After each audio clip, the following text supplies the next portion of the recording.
Good morning and welcome to Morning Brew. Let's see here. Start on the chat. 54.5 Access Radio. Pooh Bear Forever. Birdo's a Soy Boy. 9 more subs for Deej. I hope so. He needs more than that. Birdo Prey 5. Kapla. Darius Munchausen. Kapla. Jedi Bill, hello, Captain Trek, and good morning, Birdo Per 5, Darius, and Jedi Bill, as well as 54.5 Access Radio. And good morning, Captain. Yeah, Captain is Decorative Replicant Spock. And I guess that's popcorn. And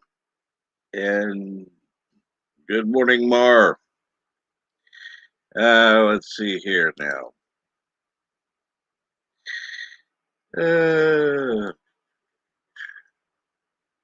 Let's just go ahead and do that.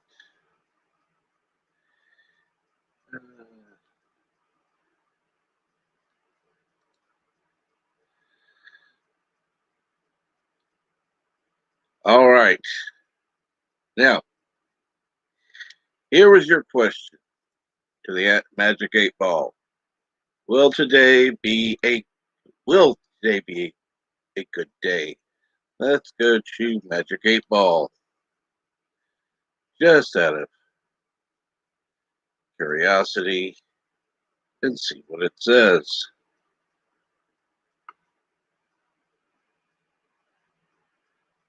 Concentrate and ask again.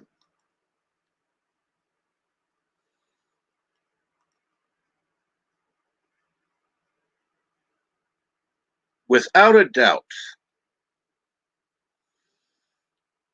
if you don't believe me, I can actually show you.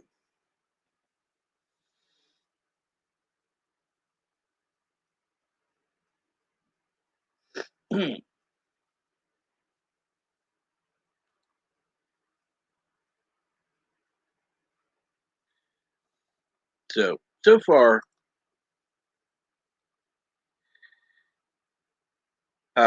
no, screw you, no bird of prey. It's not Osseo Prey Day. No, fuck that. And yes, it said without a doubt. So, without any further delay, get this out.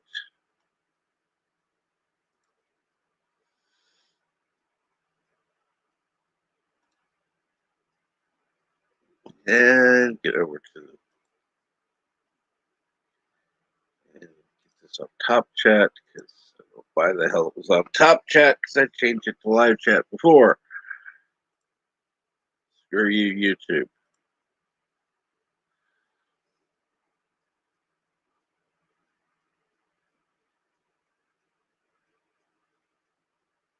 And let's see here.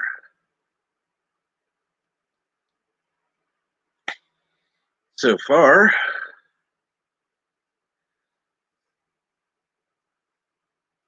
I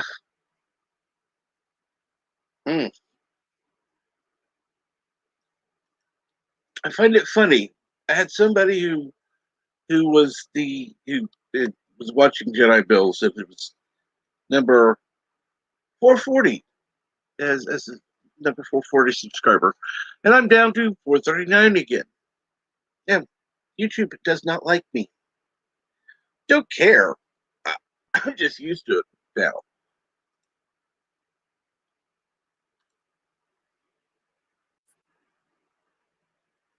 Hello, world. It's Birdo Bray 5. Kapla. Kapla.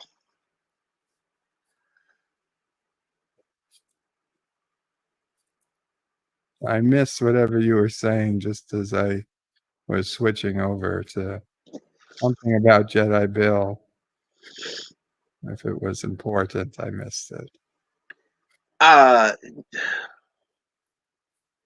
No, it wasn't important.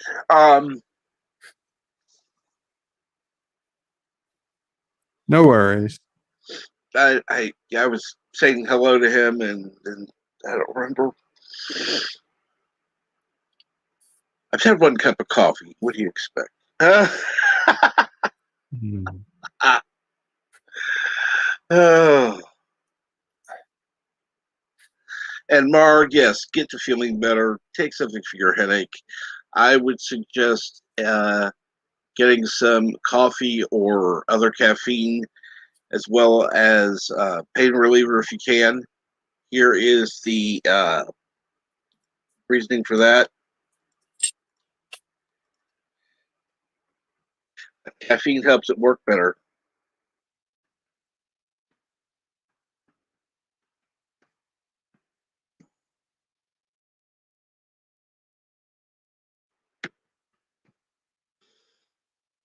And I was actually told that by my doctor. So yes, it shows 440 for you. Okay, that means I would have to, because I just refreshed. That's why it was on top chat. I forgot.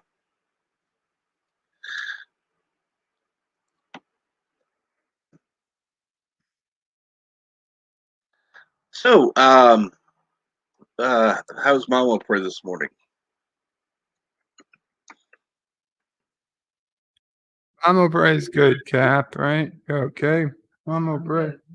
She is good. She says thank you. How are you? I'm doing good, thank you. He's doing good. Thank you. Yeah, we had an early start to the morning, but nice day. Mama Bray's still trying to deal with the garage. She got put out a lot of stuff yesterday that got wet and moldy, and somebody came and just took it, like a bunch of wet, moldy suitcases. Okay, They well, picked them up, so I guess they're gonna clean them and reuse them. I mean, Bob O'Prey was concerned about putting them out because these were my suitcases, which meant I put my last name and my cell phone number on them in big black marker. But I was like, what are you going to do? I mean, you can't erase it. You do put a marker and just write over it. You would always see the old mark. It's been there for 20 years. There's no way to match it. So I said, just do it. It's not like, I mean, my phone number is not private information, and that, it's for sale in millions of places online. Who really cares if somebody gets my phone number on my luggage? I mean, I guess the only problem would be is, God forbid, they tried to use it to do something illegal. The cops are going to come to me first, but I would think even the cops would realize that if you were doing something illegal, you wouldn't put your name and phone number on the bag. And she took pictures of it by the garbage just to prove that it was thrown out. Why, Mama Pray? Oh, for loss, as loss, proof of loss. Okay. Yeah, so we got a lot more stuff to get rid of, and I said padding in the garage. You maybe have to hire a task rabbit or something.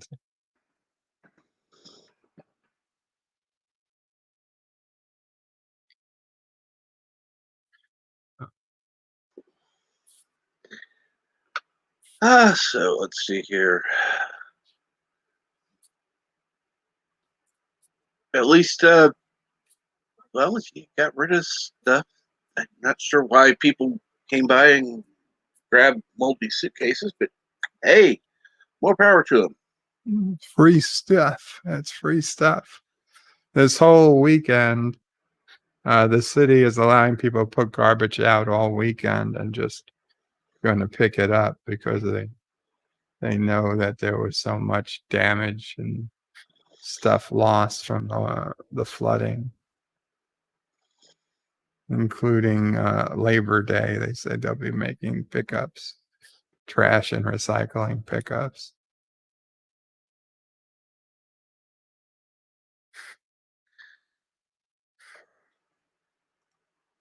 So let's see here.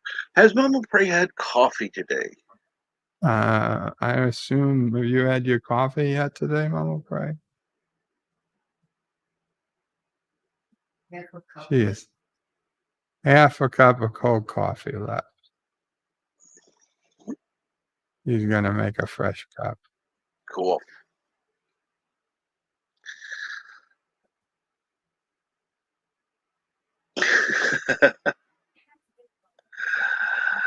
Oh, Mar, I don't even want to get near the million mark, please.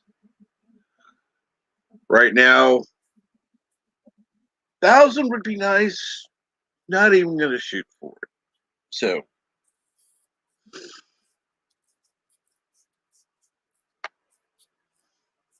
and my question is,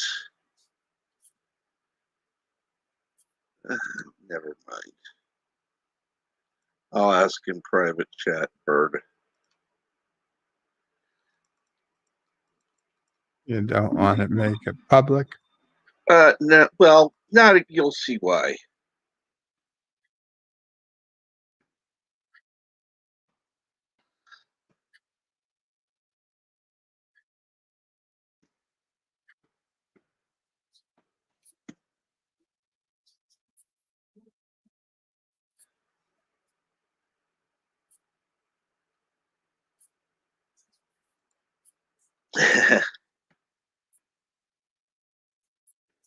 I don't understand the question.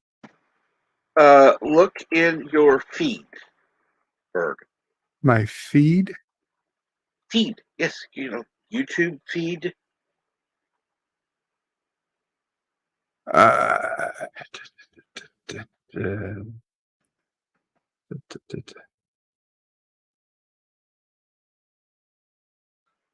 Oh, I don't know. I'll go check it out. Oh. Oh. Do you want me to say it or not say it? You could say it. Well, I'm guessing The C computer. word in this case is church. Oh. He feels Okay. if he puts the word church in the title, it gets demonetized. Okay.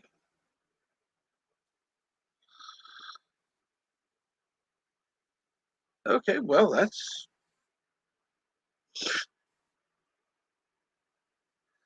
makes sense.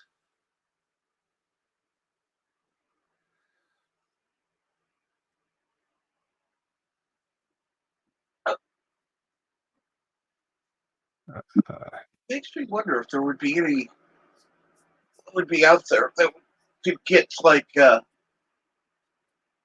thousands of subs and then get monetized. That would be funny.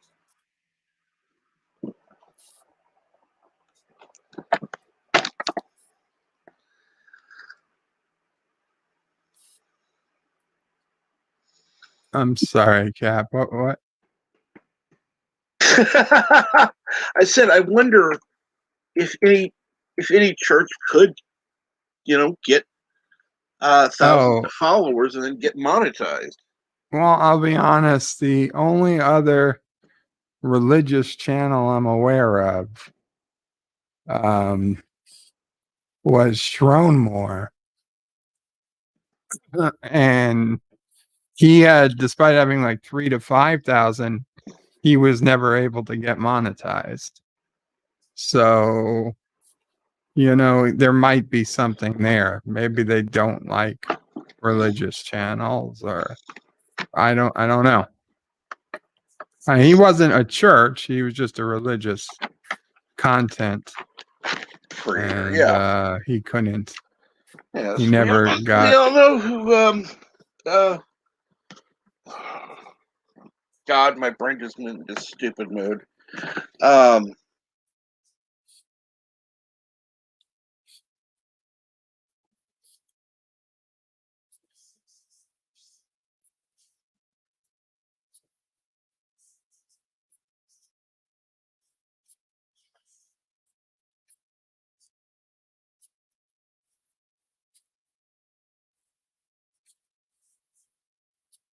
Let's see.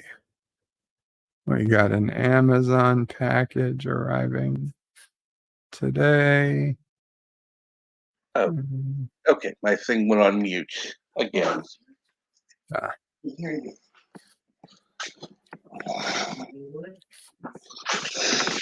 Amazon package today. Cool. Expecting anything or anything good, I should say? I don't know if it's mine. That's the thing. We're never sure if it's something I ordered or Mama Pray ordered. I had something, but I think it was coming tomorrow. Let me check and see. Maybe it's coming earlier. Oh yeah, it is something I ordered. Minor little thing for a YouTube video I'm thinking of doing. Literally costs less than $5. But goddamn taxes put it over $5. But Speaking of things for YouTube, unfortunately, it seems my power supply is being a bit of a pain in the ass. ooh, that's not good. No. And not the power supply, the power cord, I should say. The power cord is being a bitch, so it's, I think, Power time to get. anything. Yeah. Well, the problem is it'll fall out without notice. It'll just, I'll go to sleep. I won't do anything. I don't have the, not like I have it right on top of me. I wake up and it's unplugged. Okay, whatever.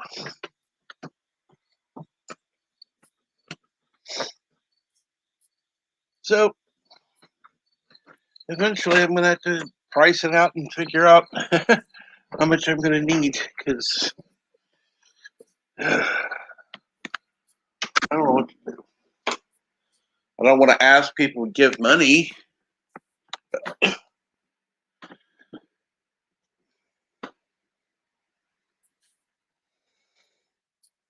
This is the power cord to your computer, or Yep, is your computer a desktop or a laptop? laptop. Ah, I see. So yes, it's a little bit more fancy than just a desktop power cord. Yeah, desktop What or basically what universal. brand? It is a, what the hell is it? Well, it's an HP, but it's a. I don't know if you know offhand. Do you know the voltage and amperage? I have to look at the power supply. All right. Just out of curiosity, we might have a spare one, but it's very unlikely it's the same, but there's a small chance it could be. Because I mean, there's a ton of different. HP makes so many. But if you get a chance, you want to DM me or something at some point, I would check. Yeah, the chances are going to be small, but sure.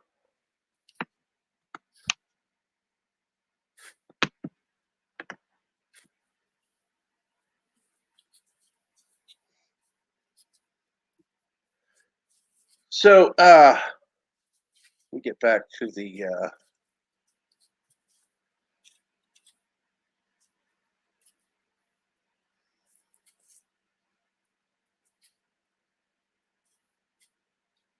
And good morning, that 70s rock fan. On the way to work. 5 a.m. start. Yay. Always good to see you, 70s rock fan. Hope your work day goes well. You're working on a Sunday. That kind of sucks.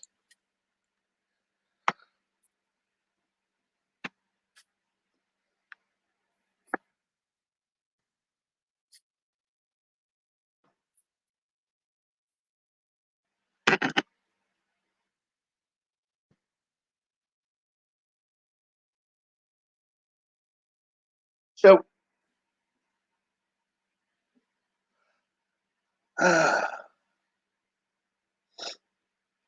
what's going on today, everyone? Today for me is actually, other than Twilight Zone, I don't know. Well, actually, let's see here. Yeah, I usually have other streams I go to as well. I don't know what's going on. Yeah, I gotta get Twilight Zone stream set up.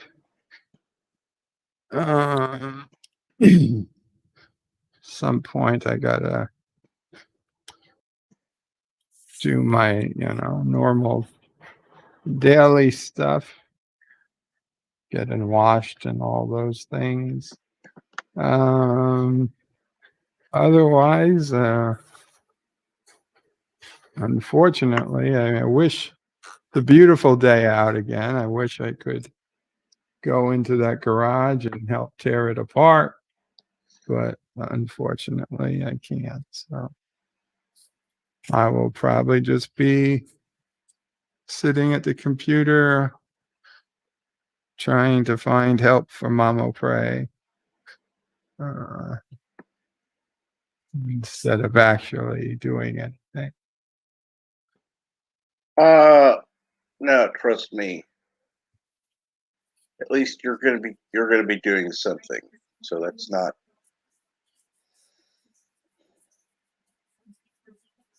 Yes, you'd prefer doing it yourself, but you know what? What are you gonna do?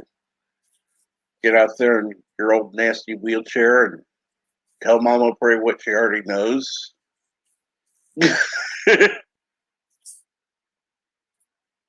Uh, it's better than nothing. We've gone through the garage a couple of times over the years. I've gotten down there in my wheelchair and just to see what's down there and remember the stuff I put away. The problem is, again, if it wasn't a pandemic going on, we would probably, I don't know, try and sell some things or I mean, There is always eBay. no, eBay, unfortunately, by the time you put in shipping, you lose everything.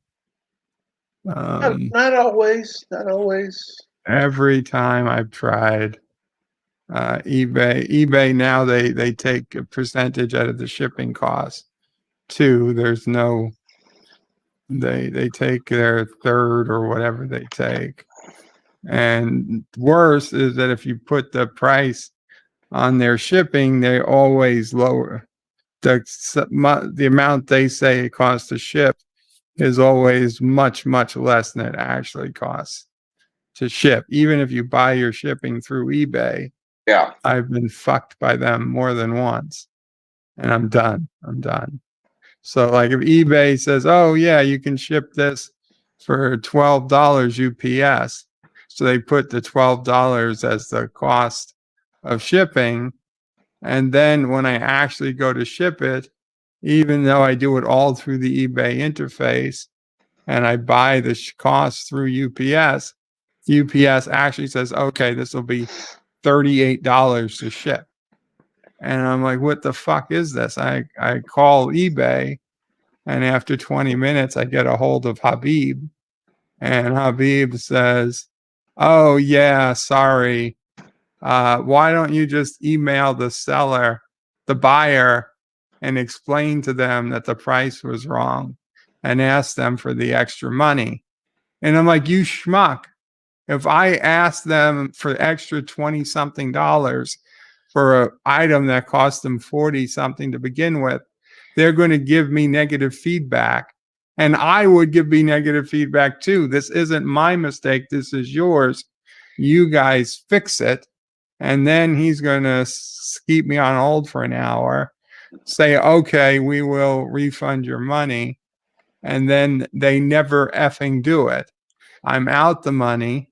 And then I call them back again a week later, and the guy apologizes and say, okay, we'll refund your money. And then they say, oh, we got to talk to PayPal. And they say, okay, you'll get your refund in a week. Another week goes by, no refund. I call again, and it's the same bullshit over and over. And I finally say, forget it. I've wasted more time calling them than my time is worth, but never again, eBay. Never fucking again. So this now, unless I can ship something via United States Postal Service, uh, um, what's it called? Prepaid box, which there's like 3 sizes. Yep. Unless I can ship it via Postal Service prepaid box, I don't sell it online. It's certainly not by eBay.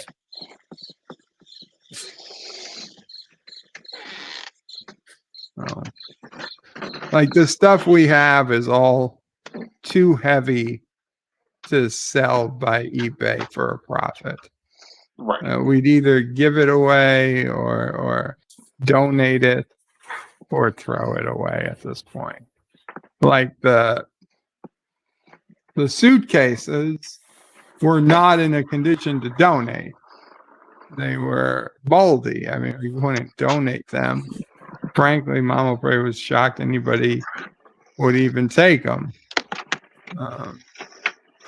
Surprised. I'm not terribly surprised, but she was. What'd you Yeah. say, Mom? One thing that we could have sold Mhm. was the Instabet, the queen size, Right. but it got Assuming somebody wanted it. yeah. And let's see But here now. wait, yeah. Yes, I doing figured if somebody wanted doing it, good, rabbit hole clicker. And good morning, Darth Astor. The snow shovel, the boxes shovel is fine. Shipping is extra, sometimes doubles for shipping to New Zealand. Well, yeah, screw that. It's going to be like more like triple.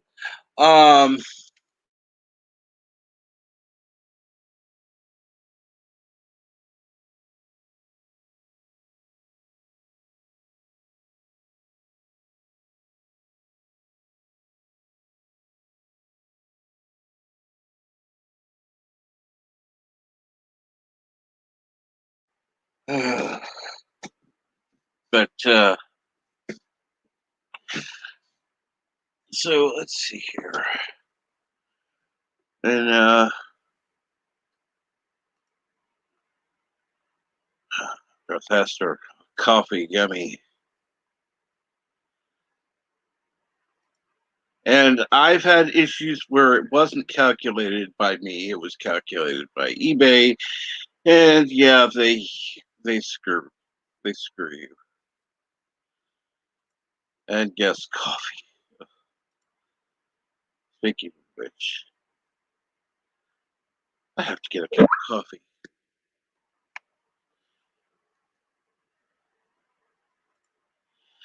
Ah.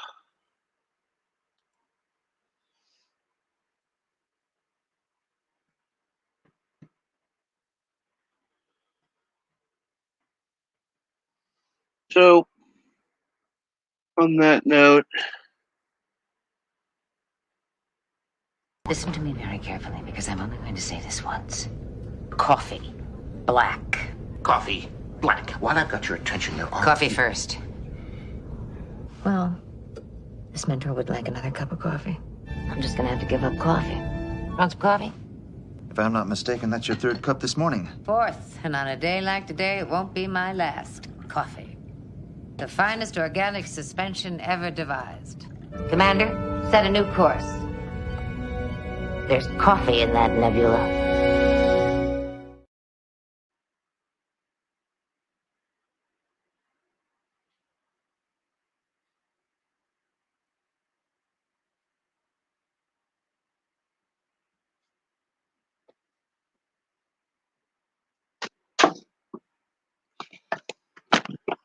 Okay. Get your coffee yet, Cap? Give me a little extra time.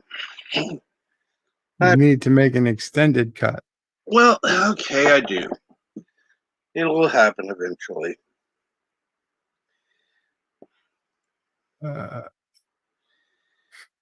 Let's see. Task Rabbit.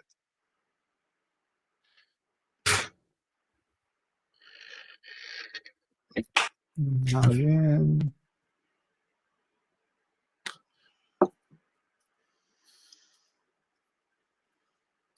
Your password is expired. Oh, God. You people. God damn it.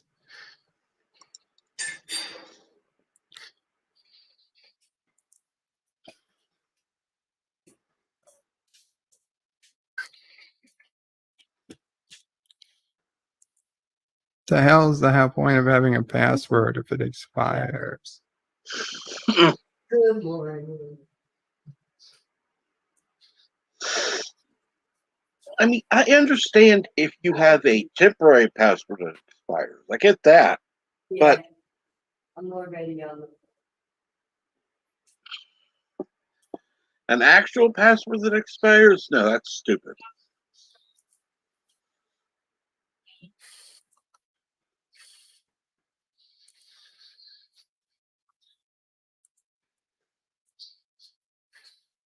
Do not use a password you previously used. Good morning. Like you. Oh yes.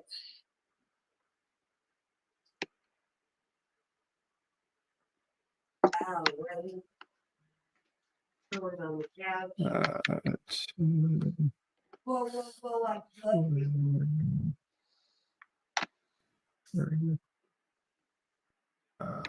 Let's see. Always interesting to make a new password for a random site.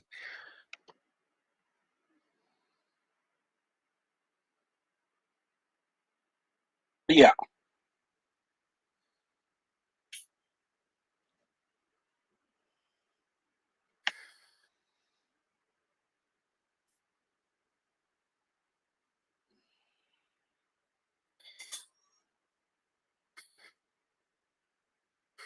Why do they always make these stupid power things that are unreadable? Oh, the power. I mean, Yeah, it's just tiny. the print's tiny and it's faded. Yeah, it does fade pretty quickly. It's like, what the hell does this say?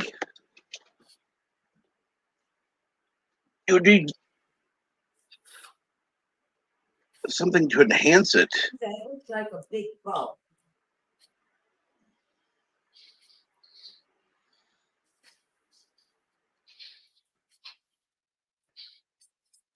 Sharon Brand. It is a big bulb.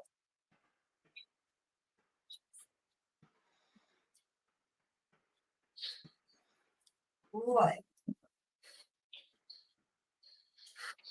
That really big bulb. God damn it.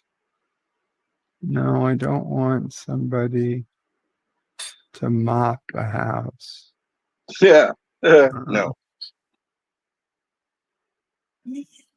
Where much that bulb come from? Big thoughts. You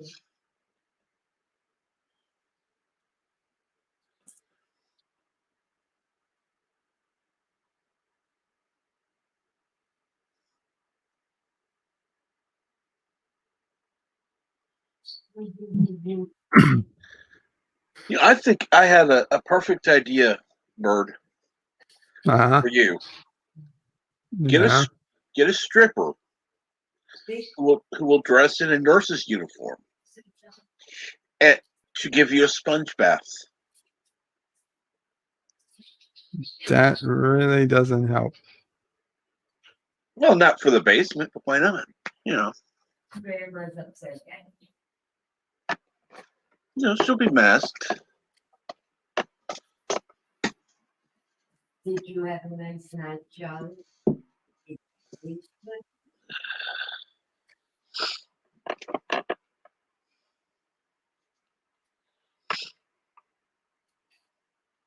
You know, naughty nurses, strippers. How about that?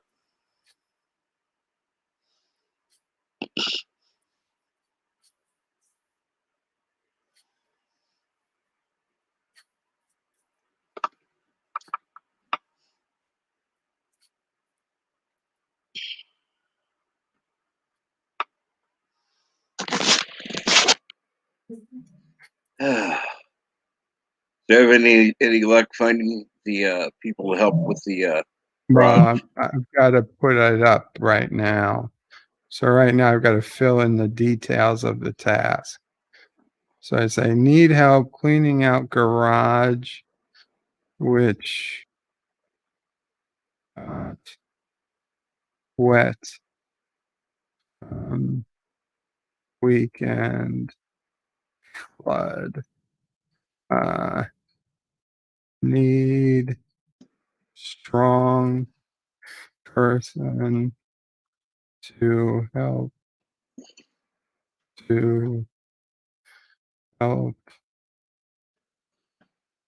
move items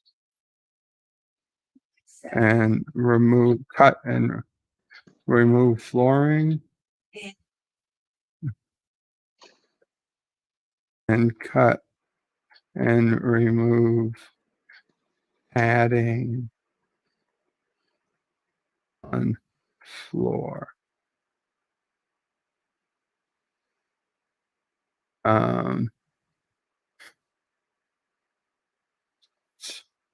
Do you want to say we have gloves or should bring gloves or anything like that?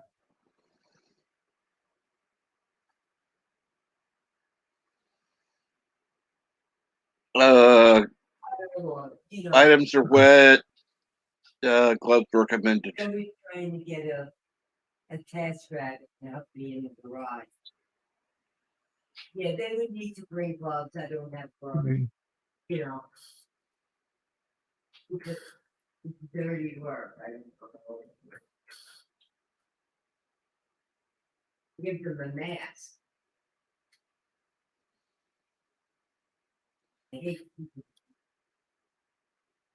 Masks required. Gloves recommended. Not provided. I can't hear them.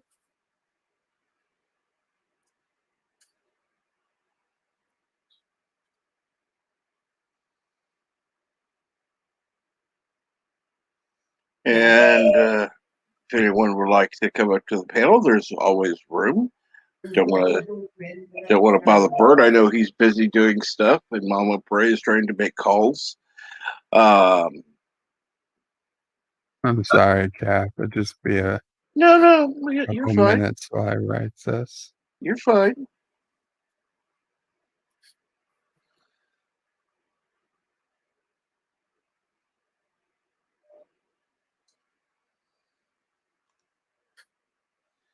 And good morning, Geek Hero Bubba.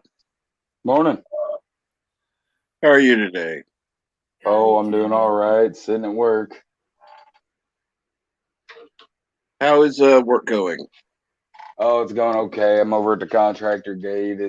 We keep it open for about an hour and let them come in and out. But No, man, I'll tell you, Bird of Prey, I really wish, honestly, I was there closer to y'all. I wouldn't mind helping out.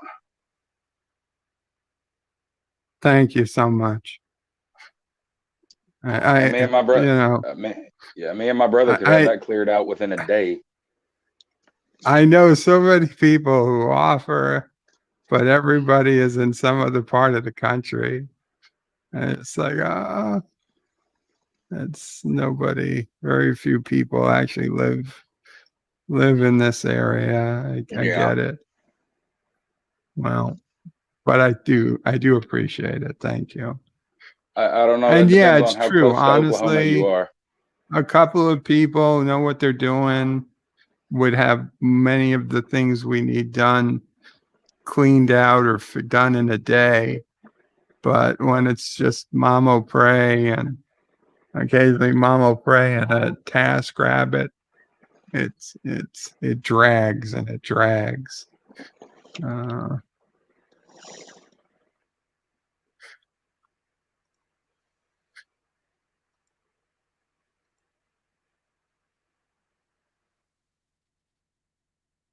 So I missed the first part. Did it flood down there, or like what? Yeah, look, I, the garage got flooded with the Hurricane Ida rain. oh, See, my garage is at the bottom of a slope, and there's oh, a drain inside it, but the drain got clogged. So the water kind of built up, and by the time Mamo Prey realized that the water was backing up and cleared the drain, it had maybe only got like an inch or so of water across the garage, but it was an inch was enough for anything on the floor, which wasn't much. But back when I first bought this house, like in 2005, they had the garage set up as a sound recording studio. And so in half the garage, they had a floor, which was paneling over padding, carpet padding. So that paneling and padding got soaked. And now we got to get rid of it. Yep. Because, it smells and it'll get moldy. Unfortunately, there's some very heavy shelving on top of it in places. So the easiest thing would just be somebody with a good box cutter or something to cut it along the shelf and just remove the biggest part of it that's in the center. I mean, the little part that's under the shelf, it's probably not that wet anyway because it's under a lot of pressure, but it's probably not worth removing. And we could also use somebody to move some of the very heavy boxes to somewhere else so Mamo Prey can. I have some old boxes of tiles. They're not wet, they're fine, but they're too heavy for Mamo Prey to move. They're 60 pounds a box or something. So Wow. like it would have been no problem when I was able to do stuff, but it's too much for Mamo Prey. yeah. That's primarily what I'm good at, is moving heavy stuff. I don't know a whole lot about flooring and ripping out panels and stuff, but I can move heavy stuff. No, I mean, this is just the paneling's gone. It's just padding laying on the floor, kind of Oh yeah. stuck to it. So it, Ooh. Yeah, it's like not glued. Just it's been there for 20 years. So Oh, okay. it just needs somebody to peel it up, and Mamo Prey can probably sweep it after that.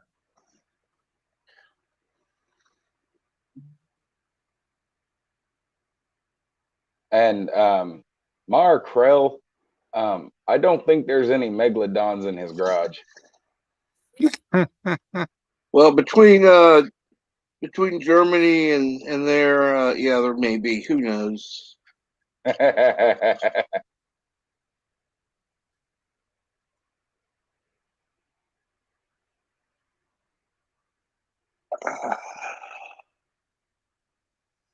But now here in Oklahoma, we're just now getting the rain that came from the hurricanes and stuff. Like it translates different the further inland you get. Oh yeah, oh yeah, Yeah, and and our fault. Yeah. it's still a pain. Yeah. Well, and our fall rainy season is about to start, and we're about to have some tornado stuff going on. One night. Go ahead, Charlie. Yeah, I'm not looking forward to that.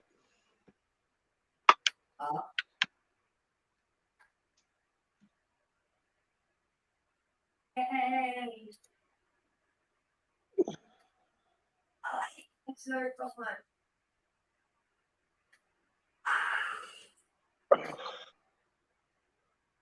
Life in Tornado Alley. Yeah.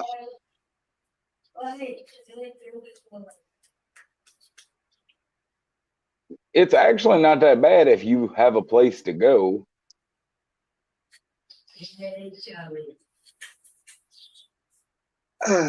And when you don't, you're kind of screwed. So, hey. Well, yeah, but that's the thing. I rewatched Twister the other day, and that end part where they're in that silo and they're tying themselves, like he uses his belt to tie them to the pipes there. I'm like, there is no way in a blue blazing hell that would work and keep them out of the tornado. That cracked me up. Like I laughed over that for like 2 hours. Well, you never know. There's a statistical possibility it could work if It was Captain. It was an yeah. F5. It was an F5. There's no way. Like them being less than 100 yards from the tornado and running from it on foot, they would have already died. I know. Like all the smaller tornadoes, there were possibilities here and there, but that one at the end of the movie, that was just absolutely ridiculous. But I mean, the movie did a good job. Instead of basing it off a true story, they kind of put it as a culmination of a bunch of true stories and just, made a fiction based around it. And they did a good job, at least, of portraying the storm chasers and, all the good men and women that, went out and did that job for years so that we actually have the warning systems that we do in place. Oh, yeah. That was the point of the movie, and they did a really good job. That and Michael Crichton, the guy that created Jurassic Park, was one of the producers on it. So it kind of made sense because they kind of portray the tornadoes like he does the dinosaurs, Yeah. And good morning, Mimosa. How are you? Haven't seen you before. Welcome. Is it? I think that's Matza, like I don't know. with the 2 Z's.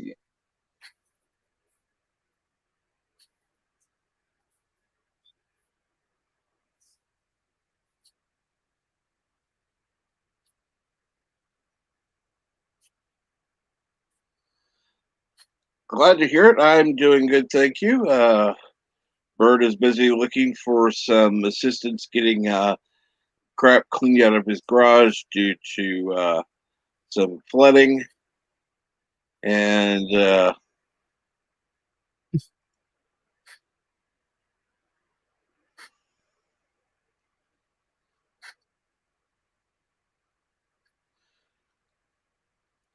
it's an Aussie name. Aussie name. Okay, cool. Oh, okay.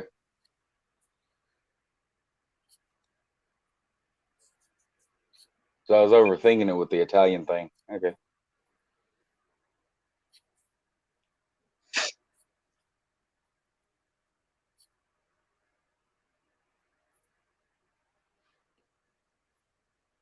So while we're just sitting around, am I the only one that enjoyed the Dothraki from Game of Thrones because they kind of they seem kind of reminiscent of the original Star Trek series Klingons?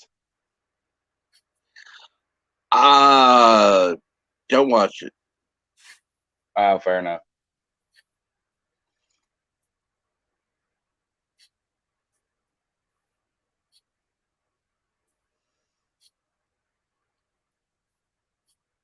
I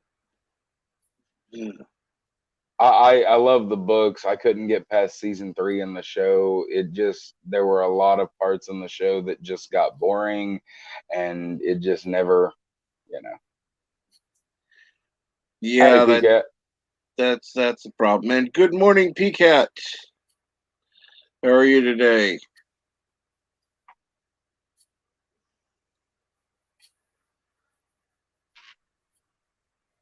And good morning, Chief Cook.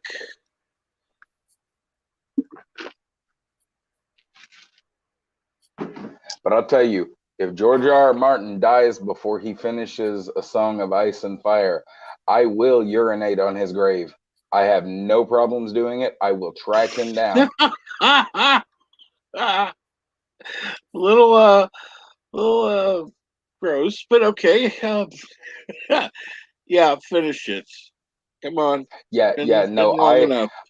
I will hire a necromancer to bring him back to life just so I'm not gonna say that. It'd be my luck. No.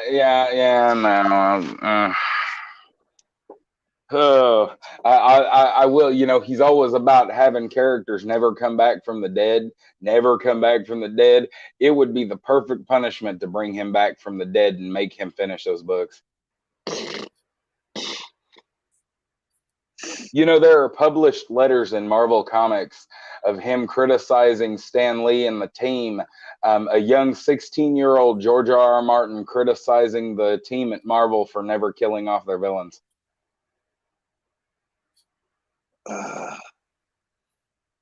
find it funny that there are so many now that they're ready to kill off villains left and right.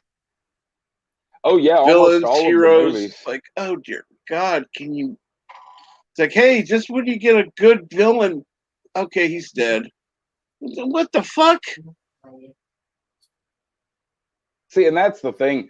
You know, they've missed the opportunity, like with the MCU or any of the others, because what we're really missing, what they really need to do, is a good villain team battle. Like, you know, what we're talking, you know, the heroes on one side and a whole bunch of villains on the other side.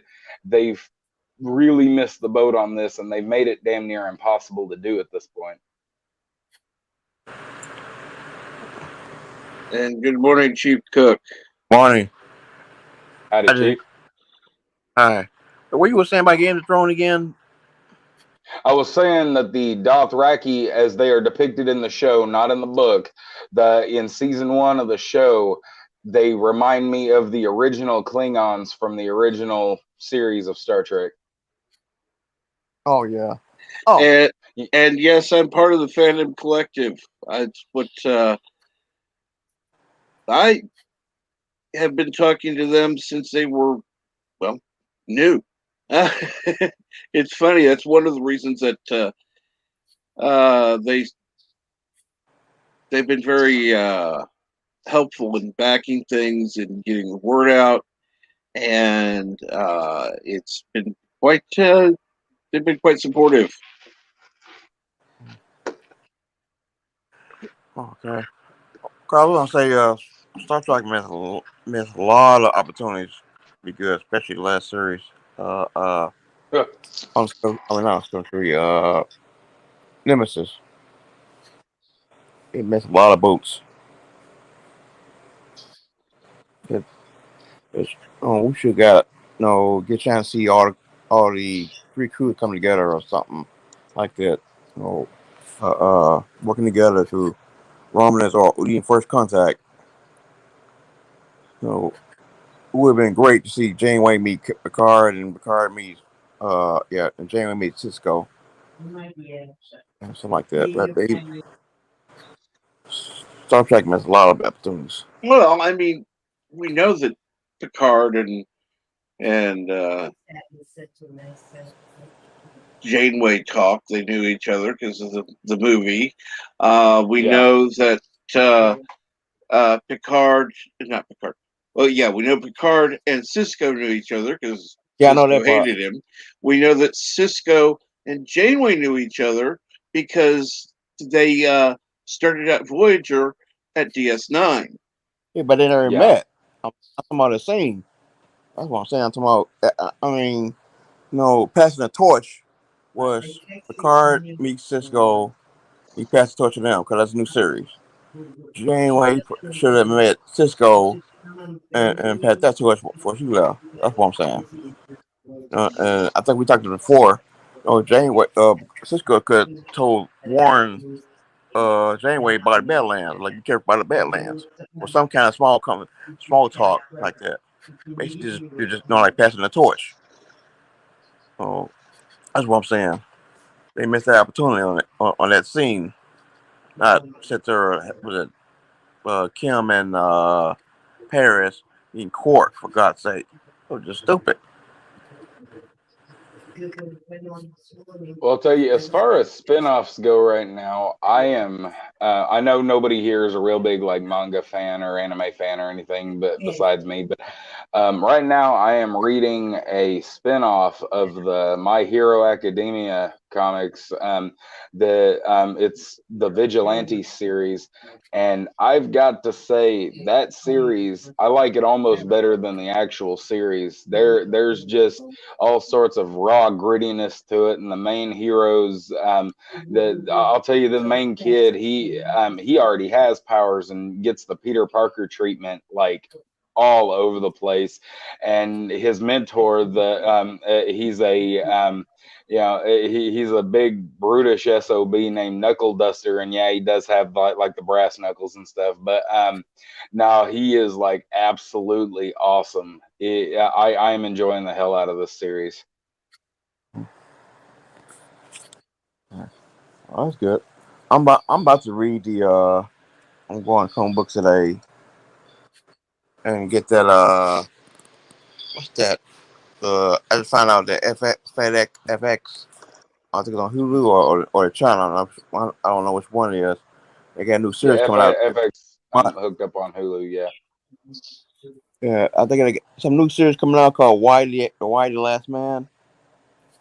I just saw the trailer a couple days ago. I might think about going to get that book and read it. Yeah, isn't it funny when you see like the new movies and shows and stuff, and you're like, I don't want to pay for a subscription when I could just go buy the book. Yeah, yeah. Well, they couple already. Cause I seen some reviews on excuse me. I see some views on YouTube and they showing a lot of they're taking pictures of the book into the movie into the series. So I seen a lot of that. So the question is, are they going to do like Very good. are they going to do like Zack Snyder and 300, do page by page? Go ahead, Bert. Hey, Bird, what's up? What's up, Birdman?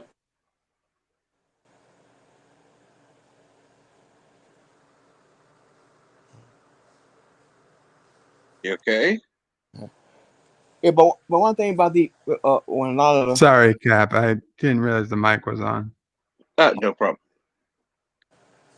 one thing I hate about when somebody take a book and make it to a movie, they don't cover out the book like 300. I mean, it made a lot of movies come out and they totally dodged it. I know Game of Thrones did that often. Well, see, that's the thing. I read the first book of Game of Thrones when the show came out because we had a bookstore around here and it was real cool. I ran in there and got it, and I'd take it to work and read it. And if the first book and the first season were almost like perfectly on point with each other, they Yeah, really just a moment, guys. yeah, and that's why I hate. But if you're gonna do a book, do it accurately. I mean, at least try and best you can, but not scrap the whole crap. Because a lot of books are better than the movies. We all agree on that. I mean, at least 300 was actually page by page. So I guess not that credit. But a lot of people just don't want to do that shit. And I think that's why a lot of these comic book movies don't be so good. You got a bunch of comic books. They can just take that same idea from the comic book and turn it into a real ass movie. Well, Sorry about the that. only problem with how do I say this? There are people that are comic book movie fans or action hero fans that don't really care about the comics. I'm not saying they're right. I'm not saying they're wrong. Yeah. So to them, it doesn't matter if it says true to the comics because they're not comics fans. They like the heroes from the comics, not necessarily the comics. So but yeah, you're gonna have the people that read the comics that go, what the heck? Well, Well, I do and know that's the thing. Oh, go I ahead. do know this. I do know this. If you gonna take a comic book and turn it into a movie, I do know they got to pay off the writer and the people who wrote the book. I understand that, and a lot of these people You and a see, lot it of these didn't used people. to have to be that way. They didn't used to have to pay Yeah, royalties at all to any of them. yeah, exactly. That's what I'm saying. I understand that some of these people don't want to do that, but if it's if but you gotta I'm putting in words. They got good writers. You have to give them credit. You come out and someone writing, they all scratching their head like they trying to do in Discovery and trying like how are we gonna do this crap and they have no clue. Go find somebody who know this shit. And we all agree that every time we watch some Star Trek movie, the people who do Star Trek they don't know shit about Star Trek. They just don't know. And the same way if you don't know anything about Superman, find somebody who knows about Superman. You don't know about Spider Man, find somebody who knows Superman. Don't just try Well, and get somebody. Hey, write this book. We're gonna write the script, and they all scratch their head like that Well, bullshit. see, and Go and ahead, Keith. finding people, yeah, finding people that know the source material is very important. Take somebody like me, for instance, who grew up on the comic books.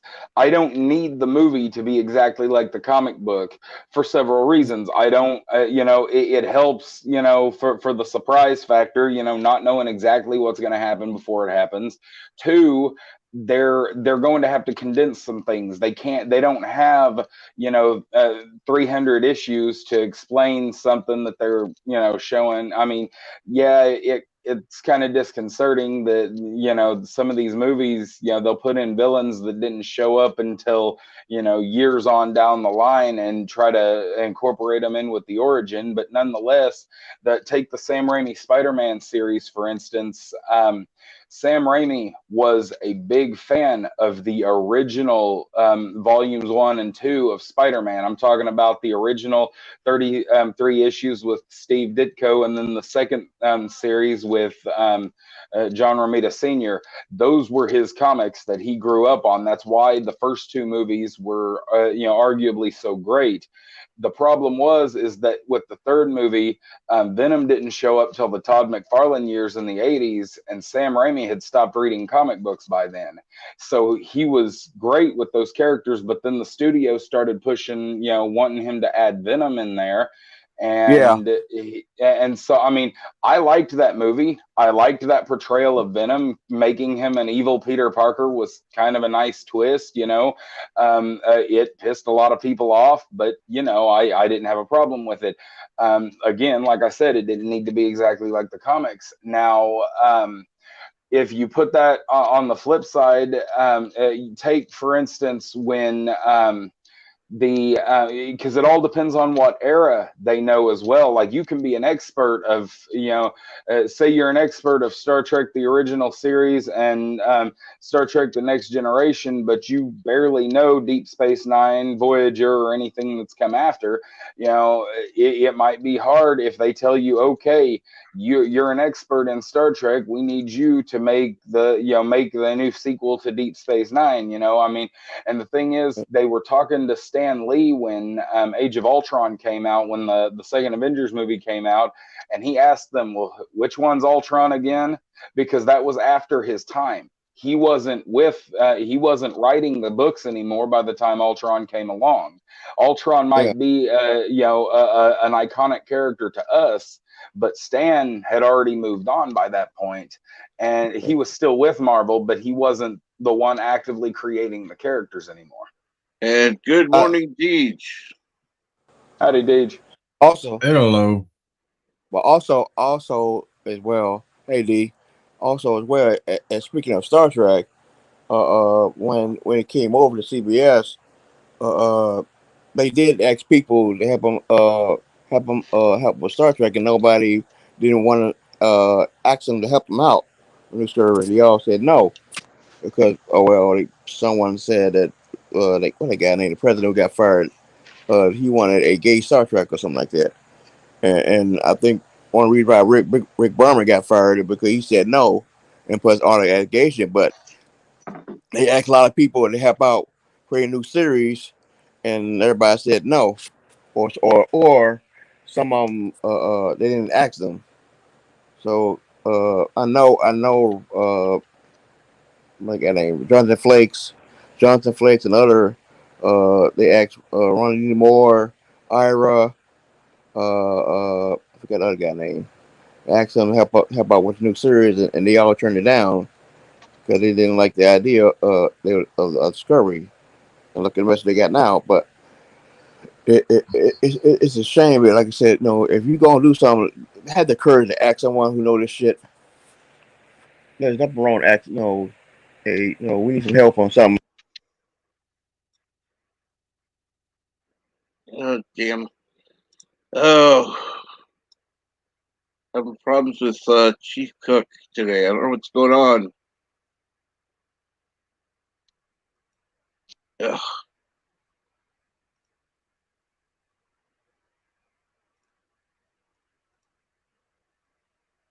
Okay, well, great. Let's see here. Let me try re-add again. Sorry, my dog came in and jumped on me. God damn. Ah, okay. I was going to say, what the hell happened? Yeah, my dog jumped on me. She ran in here and time to go. She want to go pee, and she literally just jumped on me. Goddamn dog. Well, hopefully she didn't go pee as she jumped on you. Oh, that's true. No, that's a sign. Let me know it's time. I want to go pee. So she jump on me. She do the pee dance. But yeah, they talk about having, gay representation in Star Trek. Nobody had a problem with the gay characters in the one that Vic Mignogna was in, the one where he played Captain Kirk. I forget the name of it, but it was Right. it was the fan made series. Nobody had a Star problem Trek with continues. that. Yeah. Continues, yeah. And that's the thing. Nobody had a problem with that because it told the story first, and then I mean, we found out more about the characters, but that's the problem. They keep wanting to push all this. That's all Discovery is a big flash bang with diversity shoved into it, and it just there seems to be all flash and absolutely zero substance. And they did exactly like, I only saw the first 3 episodes, and I just kind of didn't care anymore. And I'd hear stuff here and there. I'd hear my buddies at work gripe about it or whatever, and they'd tell me, well, this is what's going on, and I would predict, I'd be like, well, this is how they're gonna fix it. This is gonna be the lazy way that they move around it. And they did everything that I predicted they were going to do, right up with why the Discovery ship has all the stuff that they're not supposed to have, and why nobody's allowed the whole order that nobody's allowed to talk about it. It's all classified and everything. I called all that. And the guy that was talking to me about it, he's like, you have to be watching the show to be able to know all this. I'm like, no, I really don't. They're just everything is so derivative now, it hurts.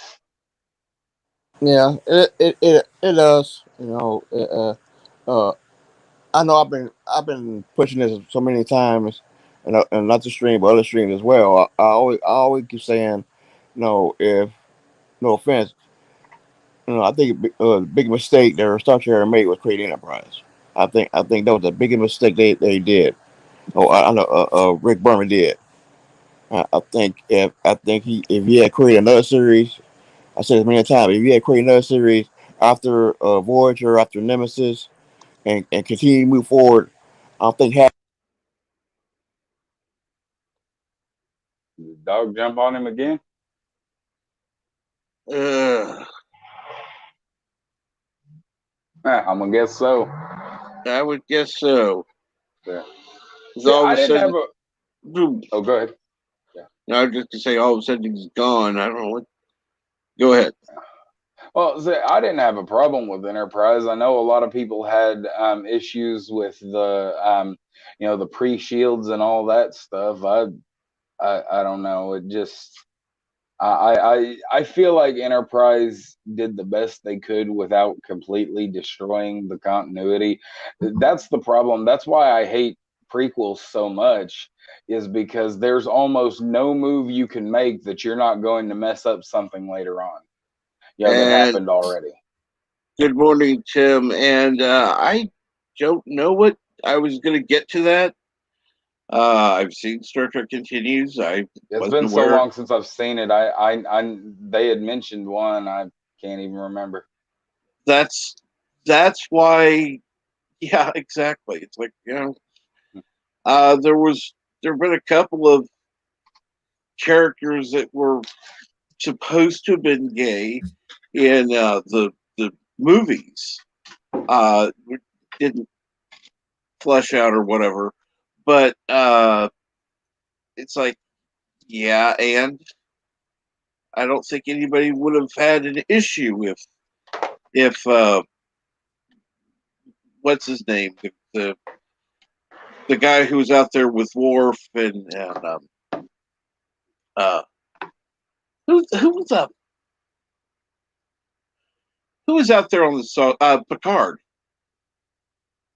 I don't think they'd have an issue with the third guy being gay because so what?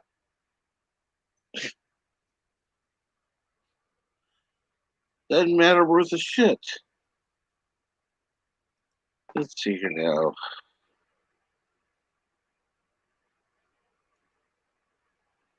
Okay, there was a Star Trek fan series where Kirk like a brother, but it isn't Star Trek Continues. That's true. Let's try to add Chief Cook back in. Sorry. I'm sorry. That was Peter Kirk game. That's what they did. Uh, Peter Kirk was I think a 10th junior grade. He just graduated and he met someone who just hadn't. I think he met someone on board his ship, and they made him gay. So that's what he did. That's the only person they See, had well, on there. what were you saying about Enterprise earlier?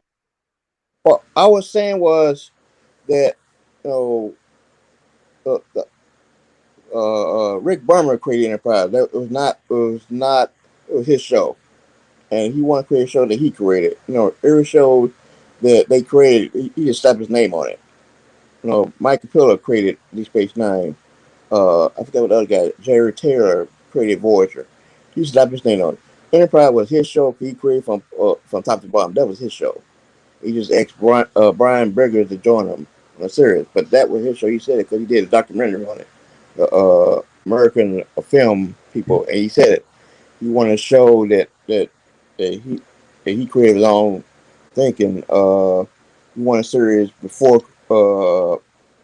Well, I'm back up. They was gonna create a series after that, and the problem was that Scott Bakula, when they were trying to hire, it was gonna hire him.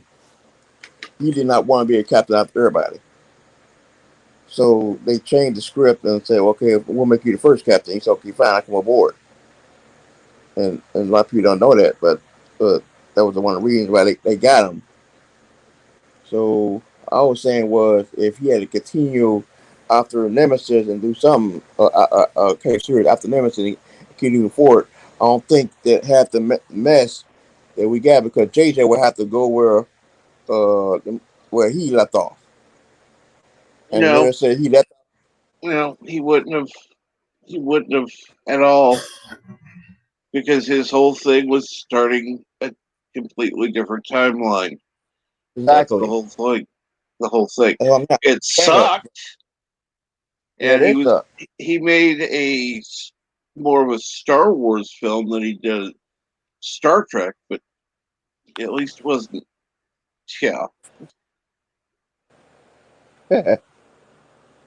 Anyhow, Deej, what's up? Sky. Oh, you're funny. I'm still waking up. Ah, Nice bunny suit. Nice bunny suit, Jay, I know. and the eagle suit, and a big pig suit. Don't forget the greatest American hero suit, damn it. Oh absolutely. yeah, absolutely, yeah. Believe it or not,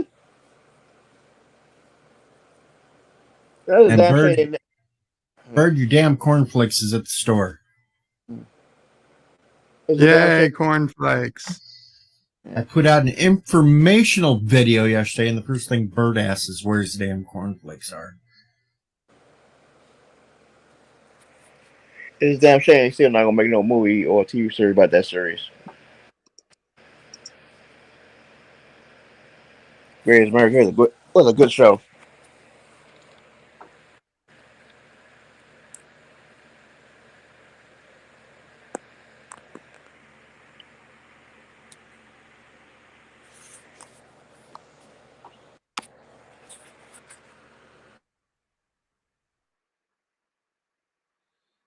So what are your plans for today, Deej? I don't know if I can find me a cameraman. I'm thinking of going up to the carnival in the bunny suit and ride some carnival rides. Cool. That's if Yeah, I can we get got a somebody to. carnival in town too. So That's if I can get anybody We do brave too. enough to come up and videotape me while I'm doing the shit. well, Yeah. don't you know Well, you got anybody all the other near ones. you? Well, we had a fair here. A fair start. Our fair started yesterday. I'm sorry, Friday.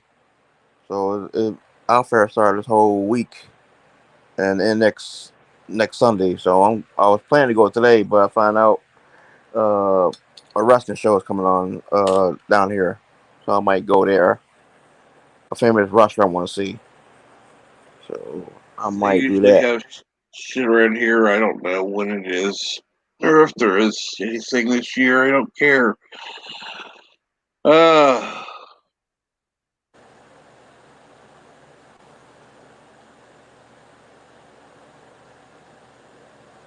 Hey, speaking of Game of Thrones, are they still trying to do another sequel or something? No, some kind of weird prequel. I've quit caring at all. Oh yeah.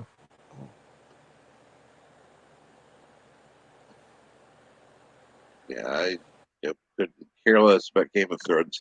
Anyhow, got a few people in the chat. What all's going on, everyone? Tim, why don't you get your ass up here, please?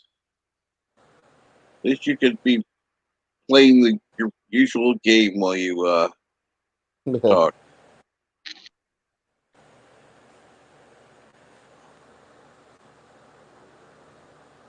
Hey, have anybody seen that new Marvel movie came out Friday? No. Nope. Oh, okay. Tim's So got to I work. haven't seen Okay. it yet. Yeah, I haven't seen it yet. I do plan on seeing it. Probably not today. I don't really want to give them the opening weekend credit. Like you know what I mean. But Yep. and that's the thing. And I ain't gonna go when it's expensive either. I went from being an opening night like junkie to being a midday on Tuesday matinee kind of guy. But that also comes with working overnights too. But yeah, no, I've got mixed feelings about this movie because I did not care about this movie at all. until Nobody I cares. saw the final preview, because that's the thing. You only have to see half of the first preview to see how much they have changed this character. If you know who Shang-Chi is in the comic books, and if you've ever seen, you don't even have to have read one of his books. If you've read a book that had him guest star in it, you know that they have changed absolutely everything. Like, I mean, there is nothing about him, but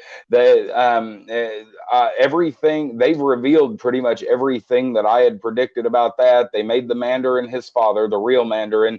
The worst part is that Trevor Slattery, the character pretending to be the Mandarin in Iron Man 3, is actually closer to how the Mandarin was in the comic books. And instead of giving him the 10 rings of power, like, you know, on his fingers, it's those weird bangle cuff things, and he's got like 5 of them on each wrist, and he swings them out like a weird like chain whip thing and uses some kind of weird power boost. I don't know. They're going to find a way to hammer an Infinity Stone in there somewhere. That's just the way it goes. And good morning, Michael Garrick. What's going on today? Oh wow. Hashtag blame this Michael too. Yeah. Yeah. Sorry, Michael. I just got to blame Michaels. Yep. I have a cousin named Michael, and everything's always his fault. Now there we go. The hashtag blame Michael works for him too. Then. Mm-hmm. Yep. My fiance's dad's name is Michael. We blame him for a lot of stuff too, but he actually does it. My boss's name is Michael. I blame him all the time too. Don't get me started on this Michael thing, please. I'm still thinking Michael Burton, please. Oh Lord. Hashtag Chief Cook wants to sleep with Michael Burnham. Yep. Oh. Hell No. Chief Cook wants to marry Michael Burnham. Oh God, you'll shoot me in the head for that. I'll shoot my head. He'll shoot me in the head. Beam me out the next transporter. And take her last name? Yep. No, hell no. I'm sorry, man. I'm sorry, Chief. I couldn't resist. No. So it would be going from Chief Cook to Chief Burnham. Yeah. Hey. Oh no. Chief Cook Burnham. Oh, He burns Well, your you know food. what? The biggest insult as a black person is that why they gonna name a black woman a Michael? That is one of the biggest insult in God's creation. No I black agree. person gonna name our daughter Michael. And I know that there's not a lot of Star Trek, not African American. I have not brought up Didn't Star she Trek get named? one time, Professor Brady Speck. It Keep going back around to it. It should have been LaShonda Burnham. Or whatever. Yeah. I take that. Well, I'll tell you. Didn't she get named by the Vulcans though? No. Oh, okay. Like I said, I only saw the first 3 episodes, and I kind of tuned out after a little while. It was all just kind of drivel. No. Well, everybody. Well, Michael Burton really supposed to be a man, and this is what they did when they created Michael Burton. That Michael supposed to be a man, and they had some kind of surgery, and she was to be transgender. That was the original idea. And yeah, that was the original idea. Michael Burton supposed to be a man. So this is the first I've heard of that. So yeah, I don't. Yeah. A lot of people know that. I wouldn't put anything past him at this point. I wouldn't put anything past him, but I've not seen or heard anything official about that. So no, because they killed it because the story because it came out. It was supposed to be secret. But okay, now that's rumor then. Did you pick these? Did you pick this rumor up, Jeep Cook, on some sites that keep saying Kathleen Kennedy is fired? No, they said it. Where? If you're talking Reddit, fuck it. If you're talking, no, that's all garbage. And tonight, it was saying it was a created gay character, and Gary character, they said it was going to name Michael Burton. They hired now that black chick from what's the name from Walking Dead. She was gonna play a female. Then the leak came out. They leaked it. Somebody sure and found out, and and blew it out of water. I mean, blew the idea out of water. So that's why everybody got they killed the story right quick because they want to mess with the fans. But but the idea was it was going to be a transgender character, and if and they'd they done changed it. that, that probably would have been better. Okay, had enough Star Trek talk.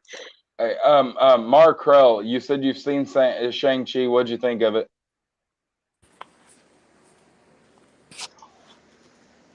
That's a good question. I don't know if Mara's still there. Mara and I watched something the other day. Don't know what the hell that was.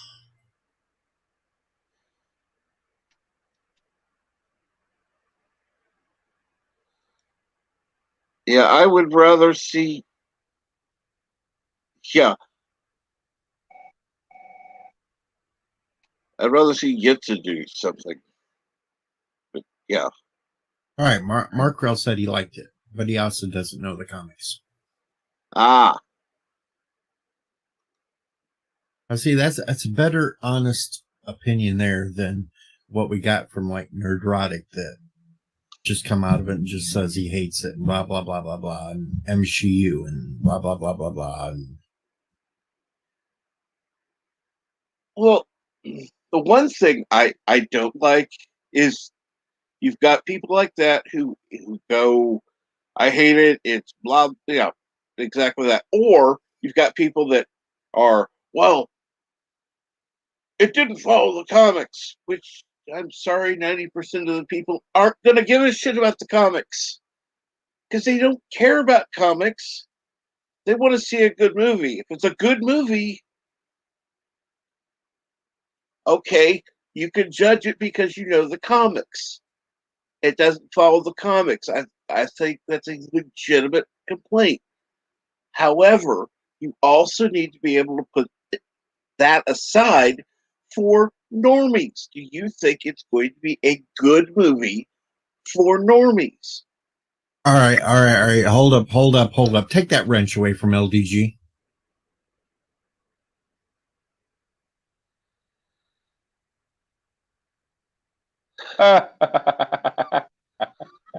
What? Let me see here now. Jokes aside, no, yeah, again, if the movie would be inviting There we for go. normies, but regardless, regardless of that, I mean, I still like to see a respect for the source material. And I mean, they got the basics right. He's a martial artist from China, and he's got family issues. So I mean, I guess we can call that good. And the direction they went, like making the Mandarin his father, does actually seem appropriate given what they've done. I mean, let's face it, in the comic books, not only was Hawkeye not like he is, but hell, Iron Man detested the Hulks. Just if I'm gonna nitpick, there was, oh yeah, Peter Quill, the Star Lord, he is nothing like in the comic books, and they've started making the comic books to match the MCU version, which I thought was kind of a travesty because I loved the Star Lord from the movies a lot better than I like the Star Lord from the comic, but I still wanted the Star Lord from the comic to continue to be the character he is in the comic. So I mean, it just depends on perspective at this point. But yeah, hell, Ego the Living Planet was not his father. Both Peter Quill and Shang-Chi have fathers who are named and prominent characters in their lore, yet neither of them are actually in the MCU. So the changes they've made do make sense in a lot of areas. And I mean, that bothers me to a certain extent to have to admit that, because they're using that little bit of logic to trample all over the source material. But in this case, you got to keep an open mind and let a few things slide. What I'm interested in seeing is, in the reason why I want to go see the movie is because he's supposed to have a cage fight with the Abomination from the Incredible Hulk movie in 2008, and they even made him look more like he does in the comic books. I'm going to guess they're going to use some kind of evolution thing, why his powers make him look like that, or they've done something else to him. Maybe Hydra got a hold of him. But regardless, I really want to know if they're going to let him do the same thing to Beijing that he did to Harlem. Just saying.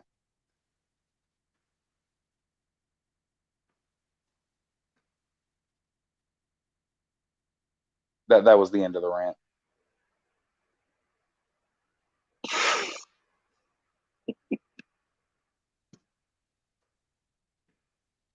Now apologize, LDG. And I paid for my wrench, so shut up, LDG. You didn't pay shit for yours. You were not forced to watch my video yesterday. That is a lie. Plus, it had a little raccoon at the end, so blah. That raccoon was going to eat my cornflakes. I hope That's a you good got it out of question, there. Michael. That's a good question, Michael. That is a very good question. Are there so many single dads in comics now? Why are there so many flat-chested women in comics now? Forget flat-chested. They got men's shoulders too. Okay, I'm done. I'll be good. I'll be good Well, now. Jessica Rabbit certainly makes up for any. Yeah, but that's in the past. You have to go to indie comics to get any boobs. Like I said, let's see here. You either have women who are flat chested or overly chested women in indie comics. Be nice to have a balance. Well, my biggest problem right now, like with the LGBT stuff in comics right now, is that all their teenage characters, half of I would venture to say 2/3 of their younger characters right now, you can't tell whether they're male or female just by looking at the page, and of course they don't go by male and female anymore, and it's one of those things. I feel like, mathematically speaking, there is ratio-wise a larger representation of that persuasion, those persuasions, than there is in real life, and that it's become very cringeworthy. Like, I don't care. You have members of the LGBTQ whatever community who are saying this shit doesn't represent me. Yeah, well, because they too want a real character, not one that is not some new reskinned sidekick knockoff character that that they've decided to push politics off onto. And that's the thing. One of their biggest arguments, one of the other side's biggest arguments, is they love to say, well, comic books have always been political. Yes, but they were honest about it back in the day. If you opened up a book, it had, from the cover to the word, the end word at the end, you knew that was a propaganda piece if it was indeed a political propaganda piece. Versus now, where they're pushing all these politics, and then if you try to call them out on it, they deny it, and it's that dishonesty that makes it so ridiculous. Well, they're making everything different. Now they're trying to make Superman gay. So what's next? Oh yeah, we got a gay Superman in the comics. We're gonna have a black Superman, not just a black Superman, because there have been black Supermen in the comics. They are making Clark Kent black. They're making his cousin Hispanic. They're making Kara Hispanic.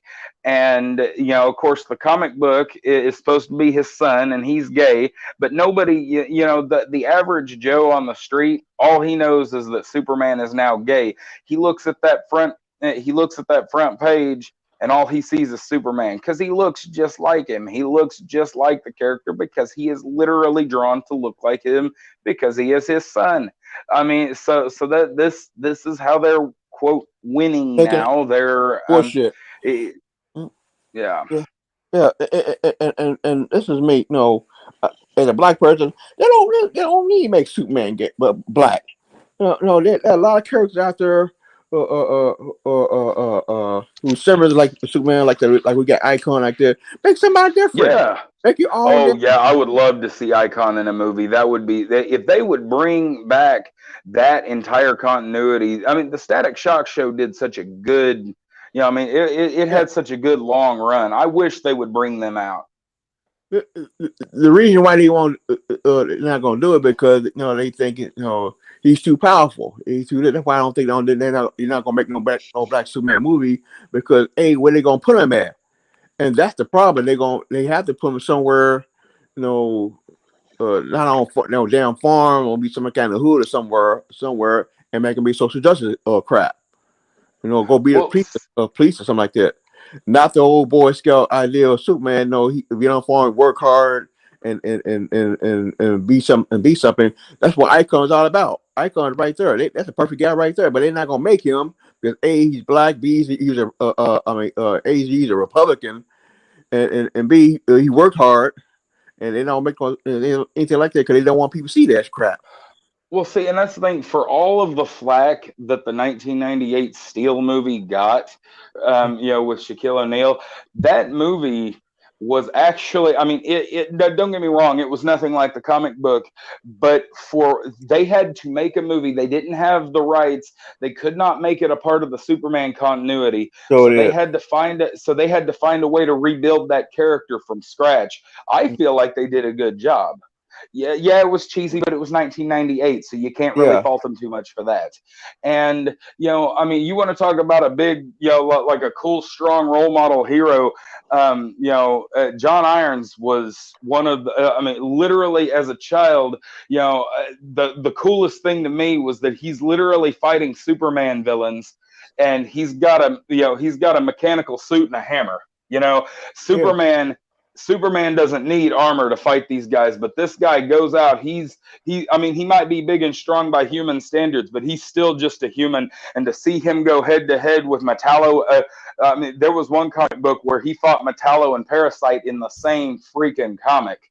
That not at the same time, but Yeah, they did call me a movie a couple days ago. I forgot it was called Parasite. Yeah, he was in it. That was good. He was in it. Yeah, but like I said, that's all they need to do. They only change anything, make them black, or like I said, it won't be hard to figure out where you're gonna put them at. Or you born in New York or some inner city, Chicago, somewhere, or like this. And the second thing, the government gonna step in.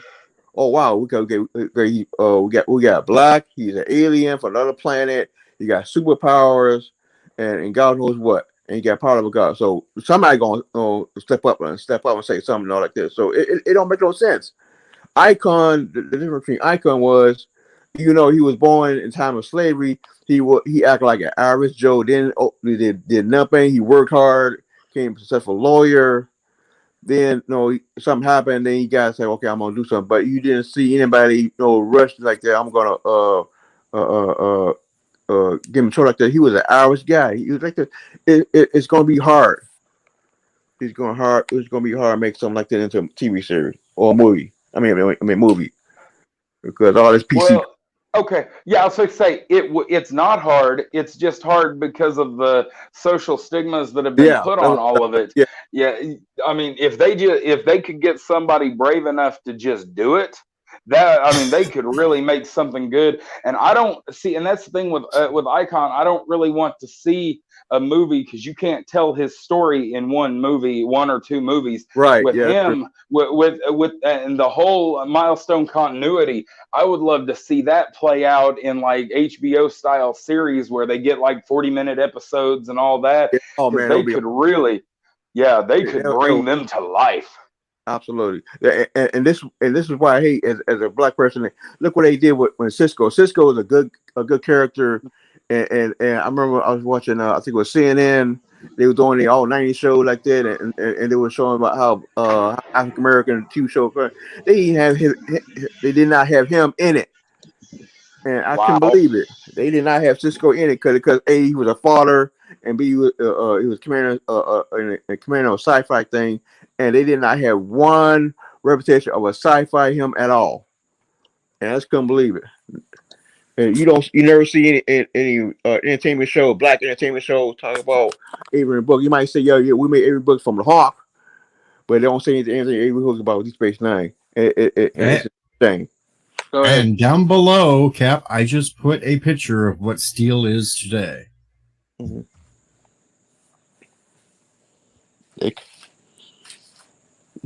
They could make a Steel TV series, but no, they're not gonna do it. Chief Cook, they got Right. steel on Superman and Lois. Oh, that's right. That's right. I forgot. That's right. Oh yeah. Okay. Yeah, but still, but still, the TV series like a Red Zone TV series. Well, that would have been great.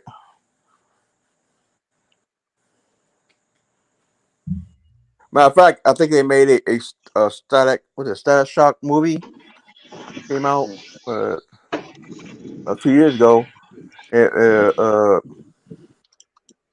What was it? Yeah, I don't remember that.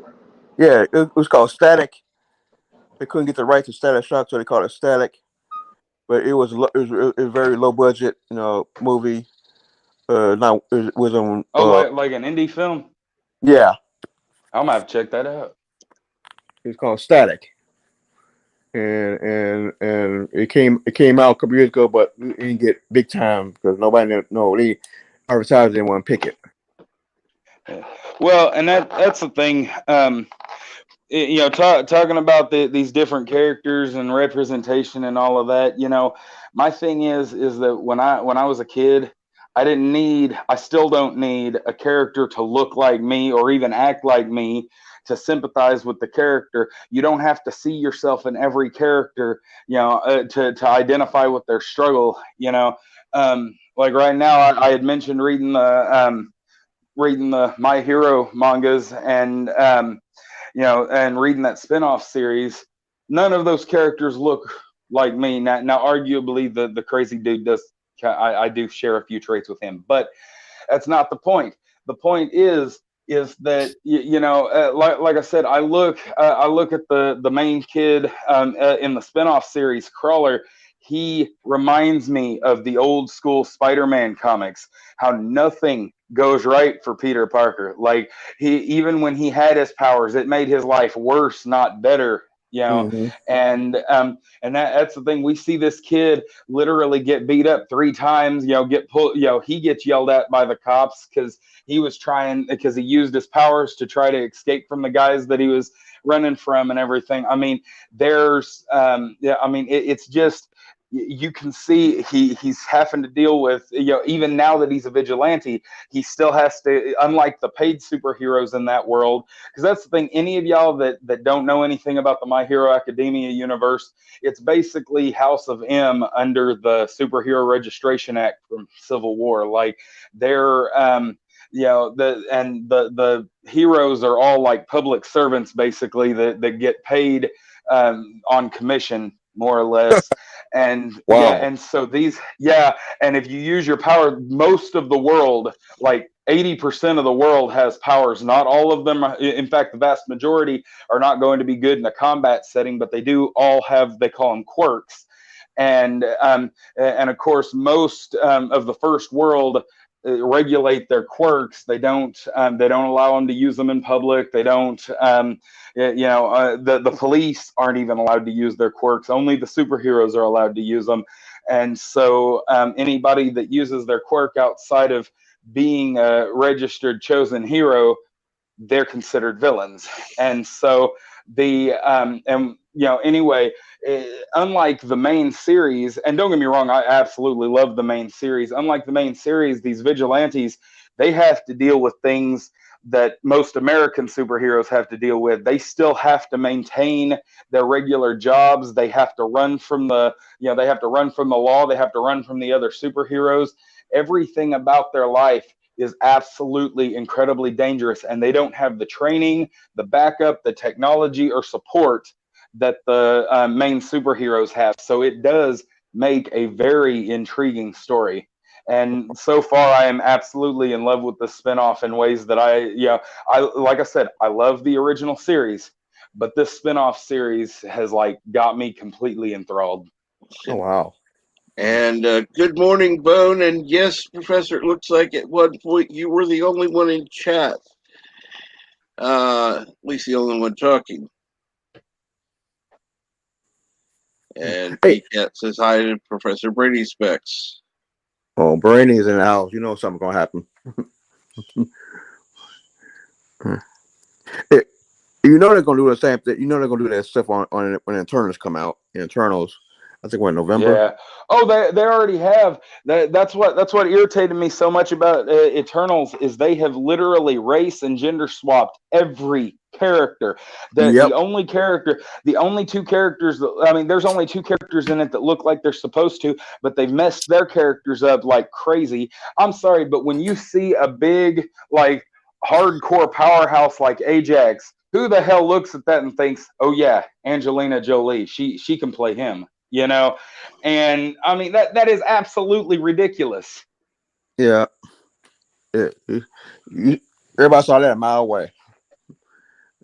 And so, but and that's the thing, that Jack Kirby, he when he got pissed off at Marvel, he went to DC, he created the New Gods. And then when he got pissed off at DC, he went back to Marvel and created the Eternals. And so, they're mirror images of each other. There are differences, but they are very archetype, speaking, they are, archetypically speaking, they are a lot alike. And it's one of those things, it bothers me because that they're using all this to push inclusion and everything, and then they'll turn around, and if you don't like it, if you've got anything to say about it besides yay, then you're a bigot. Yeah. And I'm tired of this. That's my thing. With Shang-Chi, at least that character, like I said, I don't like the changes. I don't like all the changes I've seen they made to him. But if they can keep the movie fun, if they can make this, work and make it, because that's my biggest problem right now. They're not just breaking the source material; they're breaking the rules of their own continuity with a lot of this new crap. Oh yeah. And that's literally that they did that. There were a few examples throughout the WandaVision and Loki and Falcon Winter Soldier. And that, but then again, there are things they did better than the recent comics did. Doing the transition, showing the transition of how Falcon becomes Captain America, they did way worlds better than the comics did. The comics, literally one day he's Falcon, the next day they're like, well, he's Captain America now, and you're going to have to get over it, And it did piss a lot of people off because there was no warning. There was nothing about it. We were literally waiting for Steve Rogers because he had his super soldier serum had started to wear out, and he was, after all these years, and he was starting to age and actually be the age he was supposed to be. And so we were expecting him to find a way to beat that. We were expecting all that to go back to normal. And next thing you know, they're like, oh no, he's already proclaimed the new Captain America. and I mean, that was in 2017, and that's the main problem here, is that anything after 2015 just started going way downhill in the comics. We're talking about a time when every man, woman, and child that had a cell phone, or walked around in a Walmart, knows who Iron Man is. Oh They yeah. know who Tony Stark is. But if Oh, they go to his the comic music. shop, but if they want to go to the comic shop and see, okay, so I want to know more about this character. They walk into the comic shop and they see Riri Williams as Ironheart in a book called Iron Man. And so they replace a rich billionaire white man with a poor Yeah, black girl from the hood, yeah, and yeah. I mean, and yeah, they want to know more about Bruce Banner, because everybody knows who Bruce Banner is now. Mm. They go and they find Amadeus Cho as the totally awesome Hulk. We see Jane Foster as Thor, and I've got a whole side rant with that I'm not going to get into right now. Mainly the fact that they gave her, unlike the other Thor surrogates like Beta Ray Bill or Eric Masterson as Thunderstrike, they made her Thor. Like that, Eric Masterson had the mantle of Thor for a while, but the difference between her and him was that they gave her all of his memories. They basically downloaded everything that was Thor into her brain. What? And yes, it was ridiculous. And then when the old school, like longtime fans got mad about it, they turned around and had Thor in the comic, in canon, tell her she was a better Thor than he was. Oh God. Yeah. What kind of horse shit is that? Okay, I remember. I thought it was that she was dying of cancer, and that was later. We found that out later. yeah. But but that's yeah. And something And happened. Something happened, and she just happened to grab the hammer and lift it up, by accident or something like that. but that, it's more complicated than that. Thor had been in the continuity. Thor was no longer deemed worthy by the hammer. That's a whole long thing that I'm not going to get into, and that's another thing. She was not worthy of the hammer. Thor's mother tampered with the hammer and basically gave it to her. So they did that. That is the ultimate diversity inclusion. They didn't give her something she deserved. They gave her something. They just gave it to her. And so any longtime fan that's looking at this, they're thinking, okay, so we have an unworthy Thor, and now we have another unworthy Thor. And this one wears a skirt. But like I said, when you look, that's the four main Marvel heroes. But then they, at that same time, we're talking about from 2015 to 2017, they replaced Wolverine, they replaced Spider-Man, they replaced Captain America, Iron Man, the Hulk, and Thor. That is literally their six biggest heroes, the ones that everybody, when they think Marvel, those are the six heroes they think of. They got rid of the Fantastic Four because Fox still had the movie rights and they were doing that god-awful movie. So they decided to discontinue the comic book. They literally relegated the Fantastic Four they discontinued their book and relegated them to the sidelines for it was like 3 years almost. And then, if that wasn't enough, because like I said, that's literally pretty much their A-list cast right there. If that wasn't enough, they decided, okay, so let's turn around and make characters that have been completely straight for 50 plus years in real time. Let's turn around. So it started with Iceman, but they did it with others too. Yeah, Iceman. Yeah. And that's the thing. Then they did all of this in a matter of 2 years.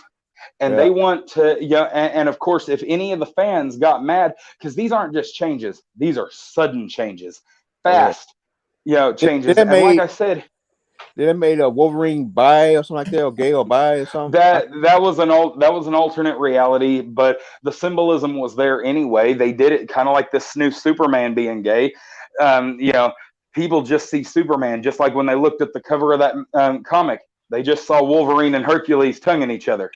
And that's the problem. And if you've got anything to say about it besides you're a bigot, and you're backwards, you have and they want you to die, you can't so much as get a job at McDonald's because your life is worthless because you don't agree with their ever-changing leftist agenda.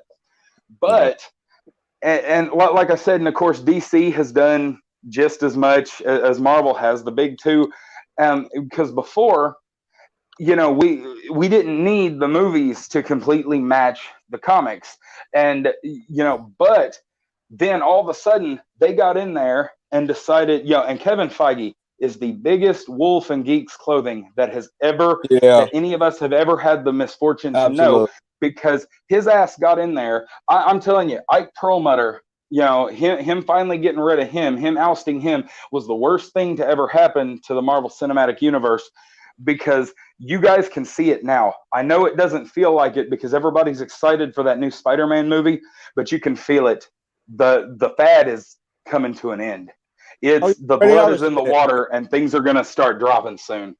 Yeah, they already said, that everybody. Well, they said everybody getting sick and tired of comic book movies, and reading writing. I think reading writing because it's the same old. And they start adding new characters, and I think we'll still continue. I think that's the problem. Like, no, they always talking about it'll be a Namor movie, or Namor, Namor. Yeah, no, I mean it would be cool to see a Submariner movie, but that's the thing. For a while, their goal was to do the War of Kings series, which required them. They had done the Inhumans series. Everybody hated it for some reason. I thought it was pretty good, but they did the Inhumans series, and they did a couple others. And you have to do the War of Kings. You have to have Black Bolt from the Inhumans. You have to have the Black Panther. You have to have Namor, the King of Atlantis.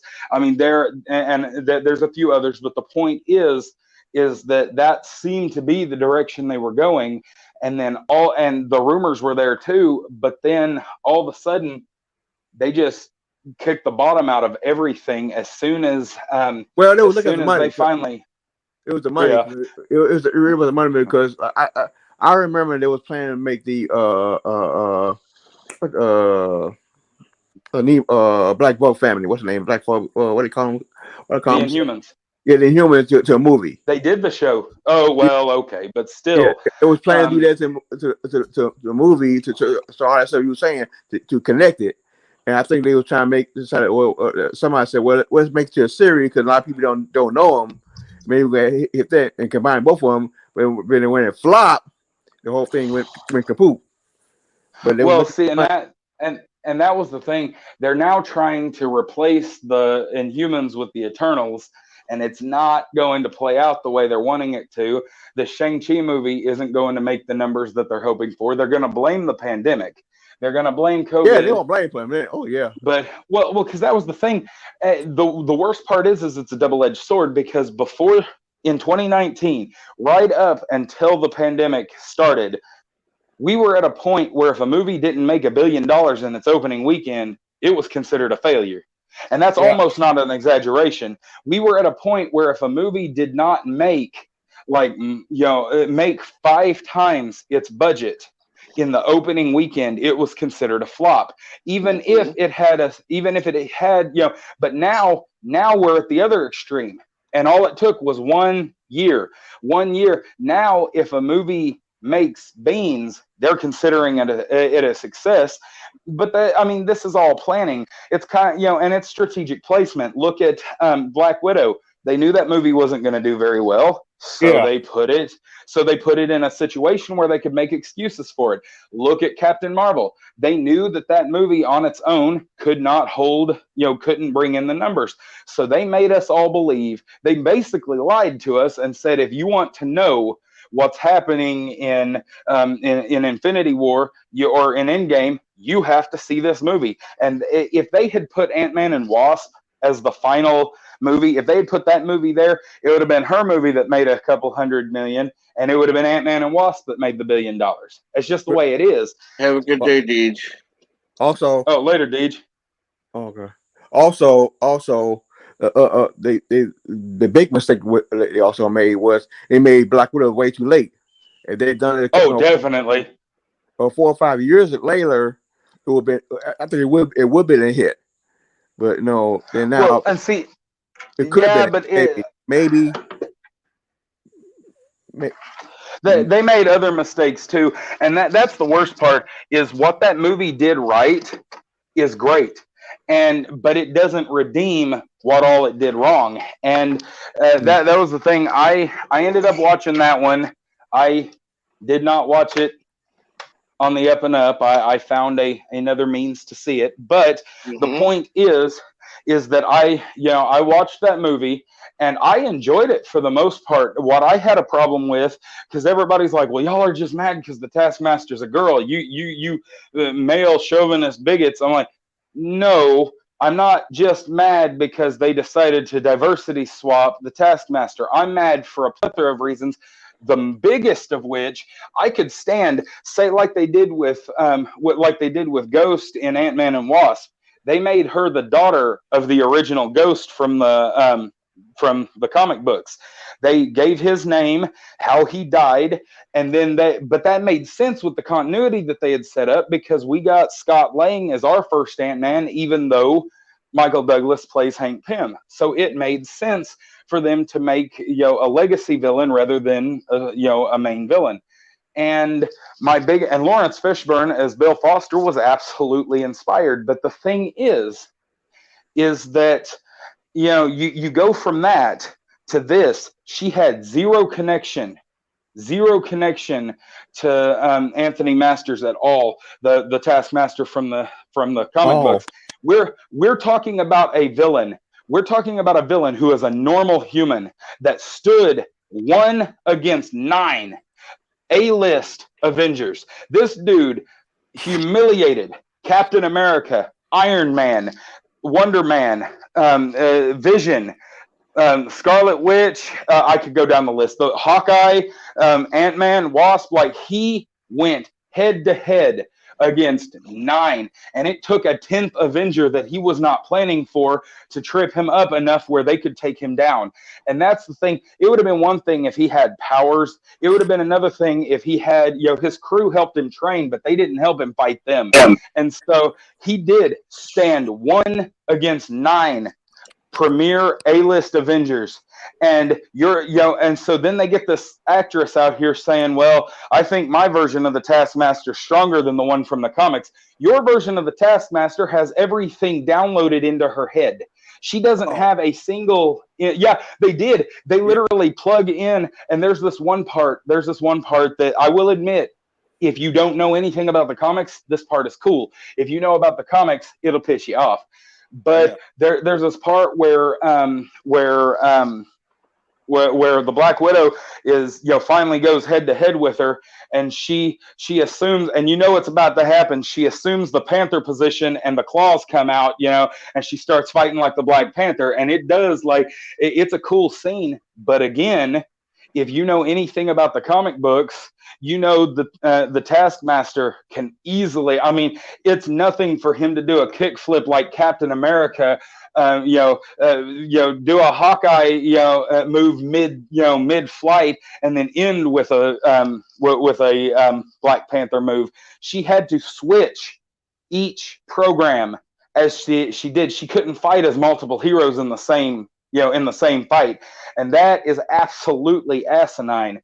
Like I said, they literally made this Taskmaster RoboCop, evil RoboCop.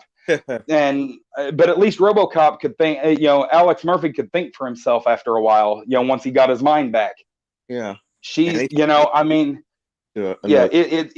It's ridiculous. Yeah, they're still trying to make another RoboCop movie after that crap. I didn't hate that RoboCop movie. I thought it was pretty good, the 2014 one. My only problem is that they took too much of his organic body away. Oh yeah. Yeah, when I saw that when he came with just a head and lungs, like God, damn. Yeah, like that's General Grievous shit right there. Yeah, it didn't make no sense, and just a hand. It don't make no sense. Yeah. I mean, and plus, I didn't like the idea that they you know, he was able to think, you know, he can know who he was and like, you know, and and he had a family and everything. But you know what the biggest thing, what really cracked me was he went to his wife and told his wife, no, he's dead. Like, you know, he signed the paper and turned him over. So, you know, and Yeah. he's not pissed off. I'm like, Jesus, if your wife had done that to you, I think somebody you all be pissed. Like, Jesus. And then she get mad. No, you don't come home and your dad like that. You sign him over to them. You know, he's Michael Garrick, you talking about me?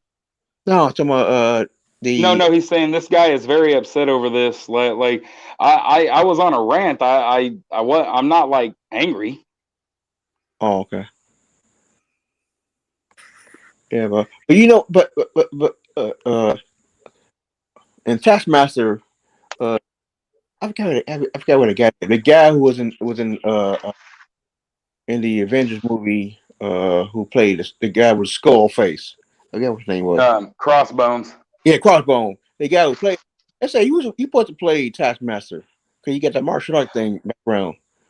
Well, they had they went down the line of a lot of different things, and if you think about it, the worst part about it is, and one of the biggest slaps in the face to the fans is that her stunt double, the guy that did all the moves.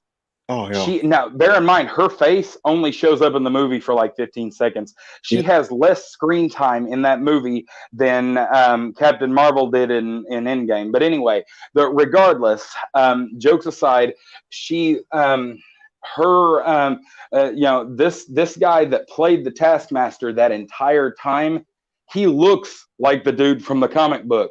And so in a way, he really played the Taskmaster. She was just kind of a face for like 15 seconds. yeah, yeah. Kyle was saying because when I saw him, I said, "This is a dude."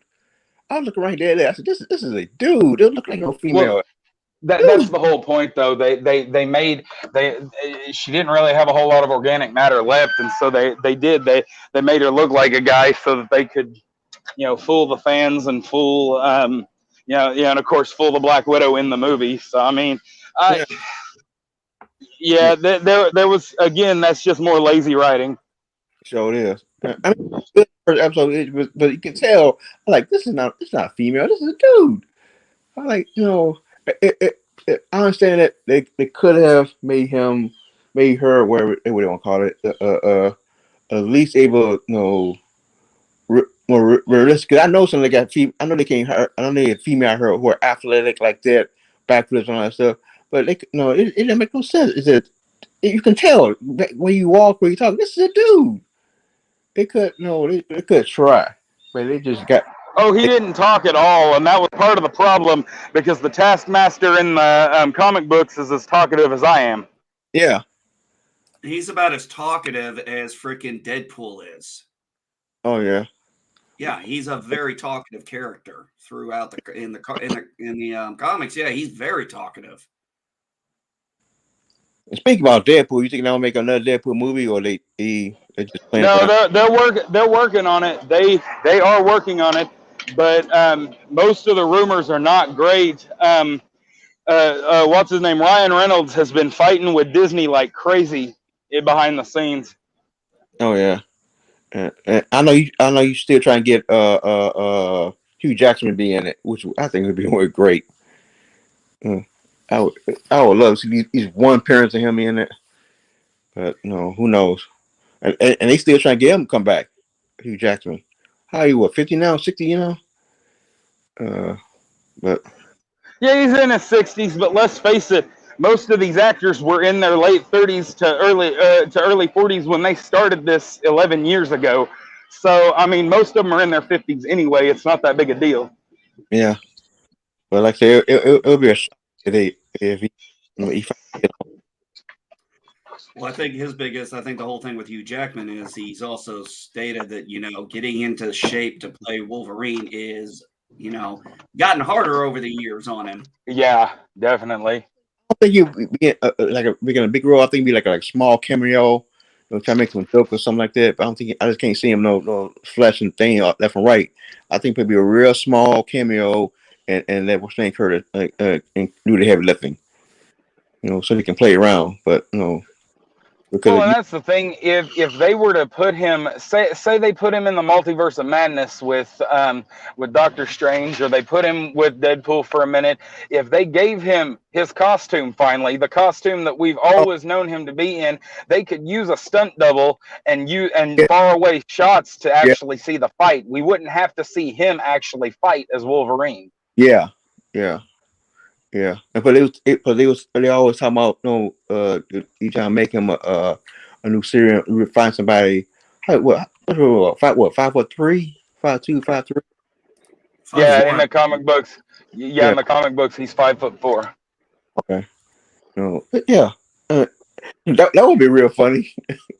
They have a guy who go around who's 5'3", and he turn around, doing all the stunts, everything. Then if I look at and Deadpool and say, "Wait a minute, is he 5'3"? You 6'1"? No, they kind of No, jokes aside, that yeah. yeah, well, there is a man who is both an actor and a stunt man who is that height basically. I think he's like 5'5", but I'll tell you, this little dude could easily bench press me, and that's Ray Park, the guy that plays Darth Maul.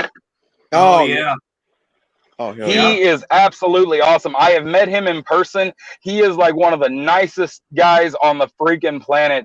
And as talkative as I am and on a roll as I get, I got him going. So like there were people in line behind me wanting to wring my freaking neck because he just kept going. And then after it was over, he had already signed the picture that I had brought.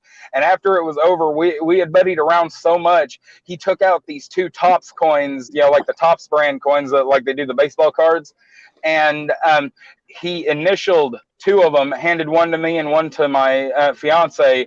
And anyway, when we left, like he was absolutely the nicest celebrity I've ever met. A very close second is Teddy Sears, the guy that played Zoom in the second season of The Flash. Like he was also really cool. But yeah, now and he's also incredibly tall.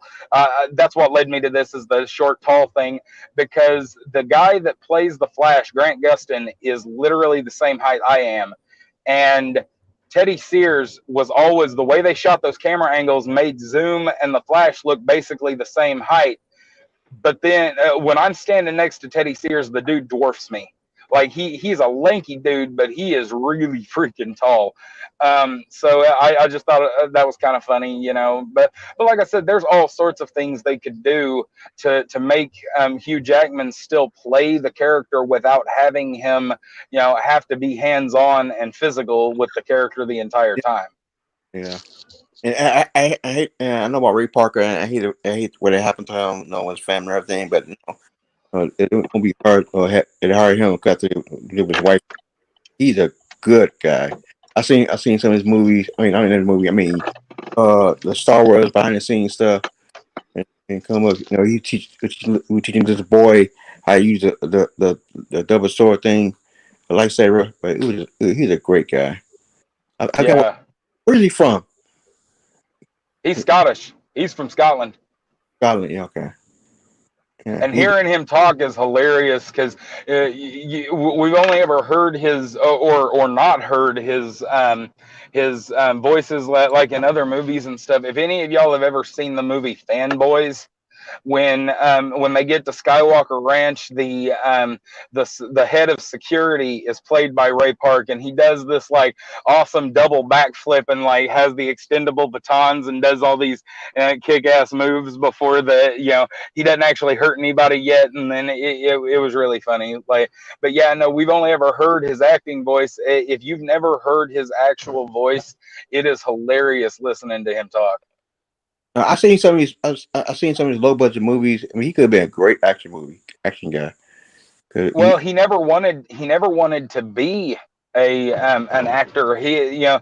George Lucas, literally, when they couldn't find somebody, they had him using him as a stand-in, since he was the stunt guy anyway. They had him as a stand-in for Darth Maul back in 1999 when they were filming the movie. and they did. They had to. Eventually, George Lucas came to him and basically begged him to. Yeah, what's funny is to hear Ray Park tell it. He's like, George didn't beg me, you know. But if you listen to the commentary of episode 1, George Lucas in no uncertain terms said, "Yeah, I literally had to beg him," and so it's it's really fun listening to listening to the contrast of the stories there. But no, he is great. I mean, everything he's been in, whether he's just been the stunt guy or whether he's been actually acting in the film, he puts his heart and soul into it. That was a lot, because I had asked him what it was like working with Liam Neeson, and before he was famous, Ewan McGregor, and he was talking about the two of them coaching him through a lot of the acting stuff because he had no idea what he was doing when he wasn't being a stunt guy, and so they're giving him acting lessons basically, and he's teaching them how to do enough of their stunts so that they didn't have to rely on the stuntmen for a few of the close-up shots. You can thank Ray Park for a lot of those, like for instance, when Obi-Wan and Qui-Gon Jinn, when they do that close-up where they've just, both of them have just done that spin move, and each of them have their lightsaber, up against his, both blades on his saber. That's because Ray Park coached them how to do that. And so, I mean, Right.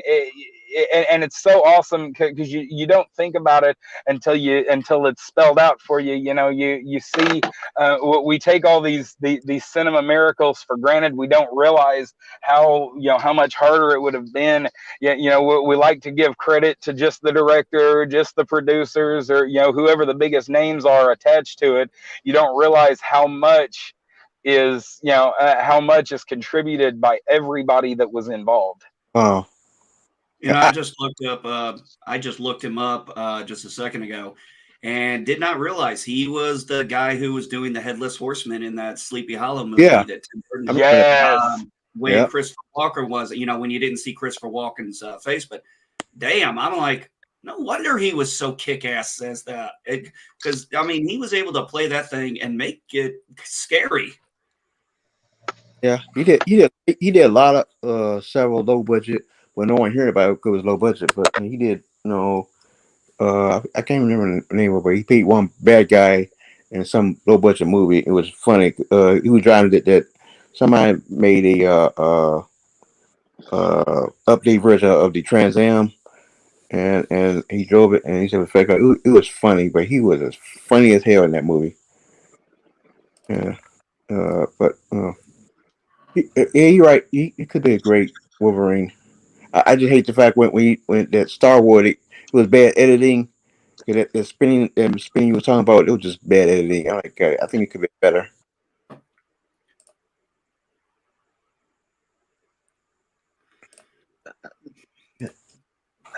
I disagree, but okay. Anyhow, What the spinning part? it's been a while since I've seen it, so I don't remember. Let's. Okay, no problem. Anyhow, sorry, bud. I got things I got to do. Yep, myself. no problem. Yeah. Well, we've gone about 2 hours ish, so yeah, I want to thank everybody for joining. Everyone who's been on the panel, everybody who's been in the chat. Thank you so much, and have a good day. Thanks for having us on.